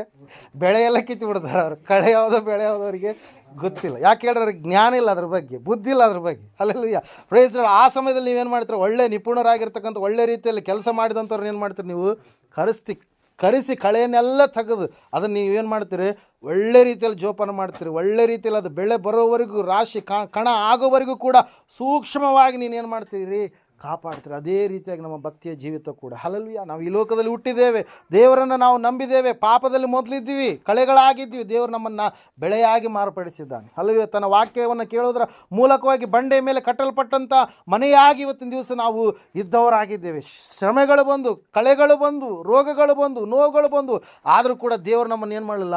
ಕಿಚ್ಚಾಕಲಿಲ್ಲ. ಯಾಕಂದರೆ ದೇವರ ಒಂದು ಹೊಲದಲ್ಲಿರ್ತಕ್ಕಂಥ ಬೆಳೆಗಳು ನಾವಾಗಿದ್ದೀವಿ. ಹಲ್ಲೆಲೂಯಾ. Praise the Lord. ದೇವರ ವಾಕ್ಯದ ಮೂಲಕವಾಗಿ ನಮ್ಮನ್ನು ಅನುದಿನವೂ ಕೂಡ ಏನು ಮಾಡ್ತಾ ಇದ್ದಾನೆ? ಶುದ್ಧಿ ಮಾಡ್ತಾ ಇದ್ದಾನೆ. ಕಳೆಗಳನ್ನು ಕಿತ್ತಾಕ್ತಾ ಇದ್ದಾನೆ. ನಮಗೆ ಬಂದಿರತಕ್ಕಂಥ ರೋಗಗಳನ್ನು ತೆಗೆದುಹಾಕ್ತಾ ಇದ್ದಾನೆ. ಅವಮಾನಗಳನ್ನು ತೆಗೆದುಹಾಕ್ತಾ ಇದ್ದಾನೆ. ಎಲ್ಲವುಗಳನ್ನು ತೆಗೆದುಹಾಕಿದ ಮೇಲೆ ಆತನು 4 ದಿಕ್ಕಿಗೆ ದೂತರನ್ನು ಕಳಿಸ್ತಾನೆ. ಜೋಳಿಗೆ ತೆಗೆದುಕೊಂಡು ಅವ್ರು ಏನು ಮಾಡ್ತಾರಂತೆ? ಬೆಳೆಯನ್ನು ಜೋಳಿಗೆಲ್ಲ ಹಾಕ್ಕೊಳ್ತಾರೆ. ಯಾವ ಕೆಟ್ಟೋಗಿರ್ತಾವಲ್ಲ ಕಸ ಎಲ್ಲವನ್ನು ಏನು ಮಾಡಿಬಿಡ್ತಾರೆ? ಹೊಟ್ಟೆಲ್ಲವನ್ನು ಏನು ಮಾಡ್ತಾರೆ? ಆರದ ಬೆಂಕಿಯಲ್ಲಿ ಏನು ಮಾಡ್ತಾರೆ? ಹಾಕ್ಬಿಡ್ತಾರೆ. ಅದು ವಿಲವಿಲ ಅಂತೇಳಿ ಅದೇನಾಗುತ್ತೆ? ಅದು ಸುಟ್ಟು ಹೋಗುತ್ತೆ ಪ್ರಿಯರೇ. ಹಲ್ಲೆಲೂಯಾ. ಅದಕ್ಕಾಗಿ ಪ್ರಿಯರೇ, ಇವತ್ತಿನ ದಿವಸ ನಾವು ಬುದ್ಧಿಯುಳ್ಳ ಮನುಷ್ಯಳಾಗಿ ನೀನೇನಾಗಬೇಕಾಗಿದೆ? ಬದಲಾವಣೆ ಆಗಬೇಕಾಗಿದೆ. ನಮ್ಮ ಜೀವಿತವನ್ನು ಕ್ರಿಸ್ತನೆನ್ನುವಂಥ ಬಂಡೆಯ ಮೇಲೆ ನಾವು ಕಟ್ಟಿಕೊಳ್ಳುವುದರಿಂದ ಎಲ್ಲ ಆಶೀರ್ವಾದಕ್ಕೆ ನಾವು ಪಾತ್ರರಾಗೋದಕ್ಕೆ ಸಾಧ್ಯವಾಗುತ್ತೆ ಪ್ರಿಯರೇ. ಹಲ್ಲೆಲೂಯಾ. ನಾವು ಮತ್ತಿನ್ನೊಂದು ಕಡೆ ಒಂದು ವಚನ ಹೇಳುತ್ತೆ. ಒಂದು ಸಾರಿ ನೀವು ಇಬ್ರಿಯರಿಗೆ ಬರೆದ ಪತ್ರಿಕೆ ಬರ್ರಿ. ಇಬ್ರಿಯರಿಗೆ ಬರೆದ ಪತ್ರಿಕೆ 2ನೇ ಅಧ್ಯಾಯ ಅನಿಸುತ್ತೆ ಚಿಕ್ಕಾಗಿ. ಓಕೆ, ಸರಿ, 3ನೇ ಅಧ್ಯಾಯ 6ನೇ ವಚನ. ಕ್ರಿಸ್ತನಾದರೂ ಮಗನಾಗಿ ದೇವರ ಮನೆಯ ಮೇಲೆ ಅಧಿಕಾರಿಯಾಗಿದ್ದಾನೆ. ನಾವು ನಮ್ಮ ಧೈರ್ಯವನ್ನು, ನಮ್ಮ ನಿರೀಕ್ಷೆಯಿಂದ ಉಂಟಾಗುವ ಉತ್ಸಾಹವನ್ನು ಕಡೇ ತನಕ ದೃಢವಾಗಿ ಹಿಡಿದುಕೊಂಡವರಾದರೆ ನಾವೇ ದೇವರ ಮನೆಯವರು. ಹಲ್ಲೆಲೂಯಾ. ದೇವ್ರ ಮನೆಯವರು ಯಾರಂತೆ? ನಾವೇ ದೇವ್ರ ಮನೆಯವರು. ಹಲ್ಲೆಲೂಯಾ. ಯಾರು ದೇವ್ರ ಮನೆ ರೀ? ನಾವೇ ದೇವ್ರ ಮನೆ. ಮತ್ತೆ ನಮಗೆ ದೇವ್ರ ಮನೆ ಬೇಕಾಗಿಲ್ಲ. ಹಲ್ಲೆಲೂಯಾ. ನಾವೇ ದೇವ್ರ ಮನೆ. ನಮ್ಮಲ್ಲೇ ದೇವರಿದ್ದಾನೆ. ನಮ್ಮಲ್ಲೇ ವಾಸ ಮಾಡ್ತೀನಿ ಅಂತೇಳಿ ದೇವರು ಹೇಳಿಬಿಟ್ಟಿದ್ದಾನೆ. ನೀವೇ ದೇವರ ಆಲಯವಾಗಿದ್ದೀರೆಂದು ದೇವರ ಆತ್ಮನು ನಿಮ್ಮಲ್ಲಿ ವಾಸ ಮಾಡುತ್ತಾನೆಂದು ನಿಮಗೆ ಗೊತ್ತಿಲ್ಲವೋ? ಇಬ್ರಿ 3ನೇ ಅಧ್ಯಾಯ 6ನೇ ವಚನದಲ್ಲಿ ನಾವು ಇಲ್ಲಿ ದೇವರ ಮನೆಯವರು ಎನ್ನುವಂಥ ಪದವನ್ನು ನಾವು ಕೇಳ್ತೀವಿ ಪ್ರಿಯರೇ. ಹಲ್ಲೆಲೂಯಾ. Praise Lord. ಇಲ್ಲಿ ವಾಕ್ಯದಲ್ಲಿ ನಾವು ನೋಡ್ತಾ ಇದ್ದೇವೆ ಪ್ರಿಯರೇ, ನಾವು ದೇವರ ಮನೆಯವರಾಗಿದ್ದೇವೆ. ಕ್ರಿಸ್ತನೆನ್ನುವಂಥ ಬಂಡೆಯ ಮೇಲೆ ನಾವು ಕಟ್ಟಲ್ಪಟ್ಟಂಥ ವ್ಯಕ್ತಿಗಳಾಗಿದ್ದೇವೆ. ನಮ್ಮ ಧೈರ್ಯವನ್ನು, ನಿರೀಕ್ಷೆಯಿಂದ ಉಂಟಾಗುವ ಉತ್ಸಾಹವನ್ನು ಕಡೇ ತನಕ, ಎಲ್ಲಿವರೆಗಂತೆ? ಕಡೇ ತನಕ ತಾಳ್ಮೆಯಿಂದ ಯಾರು ಇರ್ತಾರೋ ಅವರು ರಕ್ಷಣೆಗೆ ಏನಾಗ್ತಾರೆ? ಪಾತ್ರ ಆಗ್ತಾರೆ. ಈ ಸಮಯದಲ್ಲಿ ನಾವೆಲ್ಲರೂ ನಿಂತ್ಕೊಳ್ಳೋಣ, ಪ್ರಾರ್ಥನೆ ಮಾಡೋಣ. ದೇವರು ವಾಕ್ಯ ಹೇಳ್ತಾರೆ, ಸತ್ಯವೇದ ಹೇಳ್ತಾ ಇದೆ, ಸಹೋದರಿ ಇವತ್ತಿನ ದಿವಸ ನಿನ್ನ ಭಕ್ತಿಯ ಜೀವಿತ ಯಾವುದ್ರ ಮೇಲೆ ಕಟ್ಟಿಕೊಂಡಿದೆಯಾ? ಅವರು ಬಿದ್ದು ಹೋಗಿದ್ದಾರೆ, ಅವರು ಸೋತು ಹೋಗಿದ್ದಾರೆ ಅಂತೇಳಿ ನೀನು ಕೂಡ ಬೀಳಬೇಕಂತೇಳಿ ಇಷ್ಟಪಟ್ಟಿದೆಯಾ? ದೇವರಿಂದ ದೂರ ಹೋಗುವಂಥ ಮನಸ್ಸುಳ್ಳ ವ್ಯಕ್ತಿಯಾಗಿ ನೀನು ಜೀವಿಸ್ತಾ ಇದೆಯಾ? ನಿನ್ನ ಭಕ್ತಿ ಯಾವ ರೀತಿಯಾಗಿದೆ? ಯೇಸು ಕ್ರಿಸ್ತನೆನ್ನುವಂಥ ಬಂಡೆಯ ಮೇಲೆ ನೀನು ನಿನ್ನ ಮನೆಯನ್ನು ಕಟ್ಟಿಕೊಂಡಾಗ ಪ್ರವಾಹಗಳು, ಮಳೆಗಳು, ಗಾಳಿ ಬಿರುಗಾಳಿಗಳು, ಭಯಂಕರವಾದಂಥ ಸ್ಥಿತಿಗತಿಗಳು ಹೊರಟು ಬಂದಾಗಲೂ ಕೂಡ ಸತ್ಯವೇದ ಹೇಳ್ತಾ ಇದೆ, ಆ ಮನೆ ಬೀಳಲಿಲ್ಲ. ಕಾರಣ ಯೇಸು ಎನ್ನುವಂಥ ಬಂಡೆಯ ಮೇಲೆ, ಆತನ ಮಾತುಗಳ ಮೇಲೆ ಅವರು ತಮ್ಮ ಜೀವಿತವನ್ನು ಕಟ್ಟಿಕೊಂಡಂಥವರಾಗಿದ್ದರು. ಈ ಸಮಯದಲ್ಲಿ ನಿನ್ನ ಭಕ್ತಿಯ ಜೀವಿತ ಯಾವ ರೀತಿಯಾಗಿದೆ? ಒಂದು ಸಾರಿ ಆಲೋಚನೆ ಮಾಡ್ತೀಯಾ? Hallelujah, hallelujah. ಮಹೋನ್ನತನು ಮಹಾಪರಿಶುದ್ಧನಾದ ಮಹಾದೇವರು ನಿಮಗೆ ಸ್ತೋತ್ರಗಳಪ್ಪ. ಹೌದು ಸ್ವಾಮಿ, ಜ್ಞಾನವುಳ್ಳವರಾಗಿ ನಡೆದುಕೊಳ್ಳಬೇಕೆಂಬುದಾಗಿ ಸ್ವಾಮಿ, ಬುದ್ಧಿಯುಳ್ಳ ಮನುಷ್ಯನು ಯಾರು ಎಂಬುದಾಗಿ ಕರ್ತನೆ ಅನೇಕ ಸಂಗತಿಗಳನ್ನು, ಬುದ್ಧಿ ಇಲ್ಲಾರ್ದಂಥ ವ್ಯಕ್ತಿಗಳ ಕುರಿತಾಗಿ ಅನೇಕ ಸಂಗತಿಗಳನ್ನು ಸ್ವಾಮಿ ನಮಗೆ ತಿಳಿಸಿದೆ. ಸ್ತೋತ್ರಪ್ಪ. ಹೌದು ರಾಜನ, ಇವತ್ತಿನ ದಿವಸ ಕರ್ತನೆ ಅನೇಕರು ಸ್ವಾಮಿ, ಕರ್ತನೆ ನೀ ಕ್ರಿಸ್ತನೆನ್ನುವಂಥ ಬಂಡೆಯ ಮೇಲೆ ಮನೆಯನ್ನು ಕಟ್ಟಿಕೊಳ್ಳಲಾರದವರು ಸ್ವಾಮಿ ಸಭೆಯಿಂದ ಹೊರಗಡೆ ಹೋದ್ರಪ್ಪ. ಕಾರಣ ಒಂದೇ, ಅವರು ಉಸುಗಿನ ಮೇಲೆ ಮನೆಯನ್ನು ಕಟ್ಟಿಕೊಂಡಿದ್ದಾರೆ. ಅವರು ತೋರಿಕೆಯ ಭಕ್ತಿಯನ್ನು ಮಾಡ್ತಾ ಇದ್ದಾರೆ, ಡಾಂಬಿಕ ಭಕ್ತಿಯನ್ನು ಮಾಡ್ತಾ ಇದ್ದಾರೆ, ಬಲಹೀನರಾಗಿದ್ದಾರೆ, ನಟನೆಯ ಭಕ್ತಿಯನ್ನು ಮಾಡುವಂಥವರಾಗಿದ್ದಾರೆ ಸ್ವಾಮಿ. ಅವರು ದೂರವಾದರು. ಆದರೆ ನಮ್ಮನ್ನಾದರೂ ಸ್ಥಿರವಾಗಿ ಕರ್ತನೆ ನಿಲ್ಲಿಸಿದ್ದಕ್ಕಾಗಿ, ನಿನ್ನ ಮಾತುಗಳ ಪ್ರಕಾರವಾಗಿ ನಮ್ಮ ಜೀವಿತವನ್ನು ಕಟ್ಟಿಕೊಳ್ಳುವಂತೆ ಸಹಾಯ ಮಾಡಿದ್ದಕ್ಕಾಗಿ ಸ್ತೋತ್ರಗಳಪ್ಪ. ಹೌದು ಕರ್ತನೆ, ತಿಮ್ಮಾಪುರ ಗ್ರಾಮವನ್ನು ಆಶೀರ್ವಾದ ಮಾಡಯ್ಯ ದೇವರೇ. ಇಲ್ಲ ಅನೇಕ ಆತ್ಮಗಳು ನಿನ್ನ ಸನ್ನಿಧಾನಕ್ಕೆ ಬರಲಿಕ್ಕೆ ಆಗುವಂಥ ಅನೇಕರ ಮನೋನೇತ್ರಗಳನ್ನು ನೀನು ಬೆಳಗಿಸಯ್ಯ. ಆಲಯಕ್ಕೆ ಬೇಕಾದಂಥ ಕರ್ತನೆ ಸ್ವಾಮಿ ಸ್ಥಳದ ವಿಷಯವಾಗಿ ನೀನು ದ್ವಾರಗಳನ್ನು ತೆರೆ ಮಾಡು ಸ್ವಾಮಿ. ಕರ್ತನೆ, ಸ್ಥಳಾವಕಾಶ ಕೊಟ್ಟಿರ್ತಕ್ಕಂಥ ಸ್ವಾಮಿ ಸಹೋದರನ ಕುಟುಂಬವನ್ನು ಆಶೀರ್ವಾದ ಮಾಡು. ಕೂಡಿ ಬಂದಿರತಕ್ಕಂಥ ಪ್ರತಿಯೊಬ್ಬರ ಜೀವಿತದಲ್ಲಿ ವಿಮೋಚನೆ ಬಿಡುಗಡೆಯನ್ನು ದಯಪಾಲಿಸಯ್ಯ. ಪ್ರವಾಹಗಳು, ಮಳೆಗಳು, ಗಾಳಿಗಳು ಬಂದಾಗ, ಕಷ್ಟಗಳು, ಸಂಕಟಗಳು, ವೇದನೆಗಳು ಬಂದಾಗ ಯಾವುದಕ್ಕೂ ಭಯಪಡದೆ, ಅಂಜದೆ, ಅಳಕದೆ ಸ್ವಾಮಿ ನೀನು ಇದ್ದೀಯ ಎಂಬುದಾಗಿ ಧೈರ್ಯವುಳ್ಳವರಾಗಿ, ಮುಂಬಲವಾಗಿ, ಹಿಂಬಲವಾಗಿ, ವಾಕ್ಯಬಲವಾಗಿ, ಪ್ರಬಲವಾಗಿ, ಕರ್ತನೆ ಅಷ್ಟು ಮಾತ್ರವಲ್ಲದೆ ದೇವರೇ ನೀನು ಬಹುಬಲವಾಗಿ ಕರ್ತನೆ ನೀನು ಇದ್ದೀ ಎಂಬುದಾಗಿ ನೆನೆಸಿ ಸಂಪೂರ್ಣವಾಗಿ ಭಕ್ತಿಯ ಜೀವಿತದಲ್ಲಿ ಸೋತು ಹೋಗದೆ ಕ್ರಿಸ್ತನೆನ್ನುವಂಥ ಬಂಡೆಯ ಮೇಲೆ ತಮ್ಮ ಜೀವಿತವನ್ನು ಕಟ್ಟಿಕೊಂಡು ಮೋಕ್ಷಪುರಕ್ಕೆ ಕರ್ತನೆ ಸೇರಿಸಲ್ಪಡುವ ಹಾಗೆ ಇವರೆಲ್ಲರ ಜೀವಿತಗಳನ್ನು ಆಶೀರ್ವಾದ ಮಾಡಿ ನಡೆಸಬೇಕೆಂಬುದಾಗಿ, ಲೋಕವನ್ನಲ್ಲ ಸ್ವಾಮಿ ಪರಲೋಕವನ್ನು ನೋಡಿ ಜೀವಿಸಲಿಕ್ಕಾಗುವಂತೆ ಸ್ವಾಮಿ ಯಾವ ಮನುಷ್ಯರಿಗೂ ಭಯಪಡದೆ ದೇವರೇ ಸಂಪೂರ್ಣವಾಗಿ ನಿನಗೆ ಭಕ್ತಿಯುಳ್ಳವರಾಗಿ ಮನುಷ್ಯರಿಗೆ ಸಂಪೂರ್ಣವಾಗಿ ಕರ್ತನೆ ಸ್ವಾಮಿ ಸ್ನೇಹದಿಂದ ಪ್ರೀತಿಯಿಂದ ಜೀವಿಸುವಂಥವರಾಗಿ ಇರಲಿಕ್ಕಾಗುವಂತೆ, ಅಧಿಕಾರಿಗಳಿಗೆ ಒಳಗಾಗಿ ಜೀವಿಸಲಿಕ್ಕಾಗಿ ಇರುವಂತೆ ಸಹಾಯ ಮಾಡಿ ನಡೆಸಬೇಕೆಂಬುದಾಗಿ ಅತಿ ಬೇಗನೆ ಬರಲಿರುವ ಯೇಸು ಕ್ರಿಸ್ತನ ನಾಮದಲ್ಲಿ ಪ್ರಾರ್ಥಿಸಿ ಬೇಡರ್ಪಿಸಂದೇ ಪರಮ ತಂದೆ ಆಮೇಲೆ. ನಮ್ಮ ತಂದೆಯಾದ ದೇವರ ಶಾಶ್ವತವಾದ ಪ್ರೀತಿ, ಕುಮಾರನಾಗಿ ಬಂದರೆ ಯೇಸು ಕ್ರಿಸ್ತನ ಶಾಶ್ವತವಾದ ಕೃಪೆ, ಪರಿಶುದ್ಧಾತ್ಮ ದೇವರ ಶಾಶ್ವತವಾದ ಅನ್ಯತೆ ನಡೆಸಿ ಅಲಂಕರಿಸಿ ಬಲಪಡಿಸಲಿಕ್ಕೆ ಕೂಡಿ ಬಂದಿರುವವರ ಸಂಘಗಳಲ್ಲಿ, ಸಕಲ ಸದ್ಭಕ್ತರ ಸಂಘಗಳಲ್ಲಿ, ಪ್ರಪಂಚದಲ್ಲಿ ಎಲ್ಲ ಮನುಷ್ಯರ ಸಂಘಗಳಲ್ಲಿ ಸದಾ ಕಲ್ನೆಲೆಯಾಗಿರಲಿ ಸ್ವಾಮಿ ಆಮೇಲೆ. ಯೇಸು ರಕ್ತಕ್ಕೆ ಜಯ, ಸಕಲ ಪಾಪಗಳೆಲ್ಲ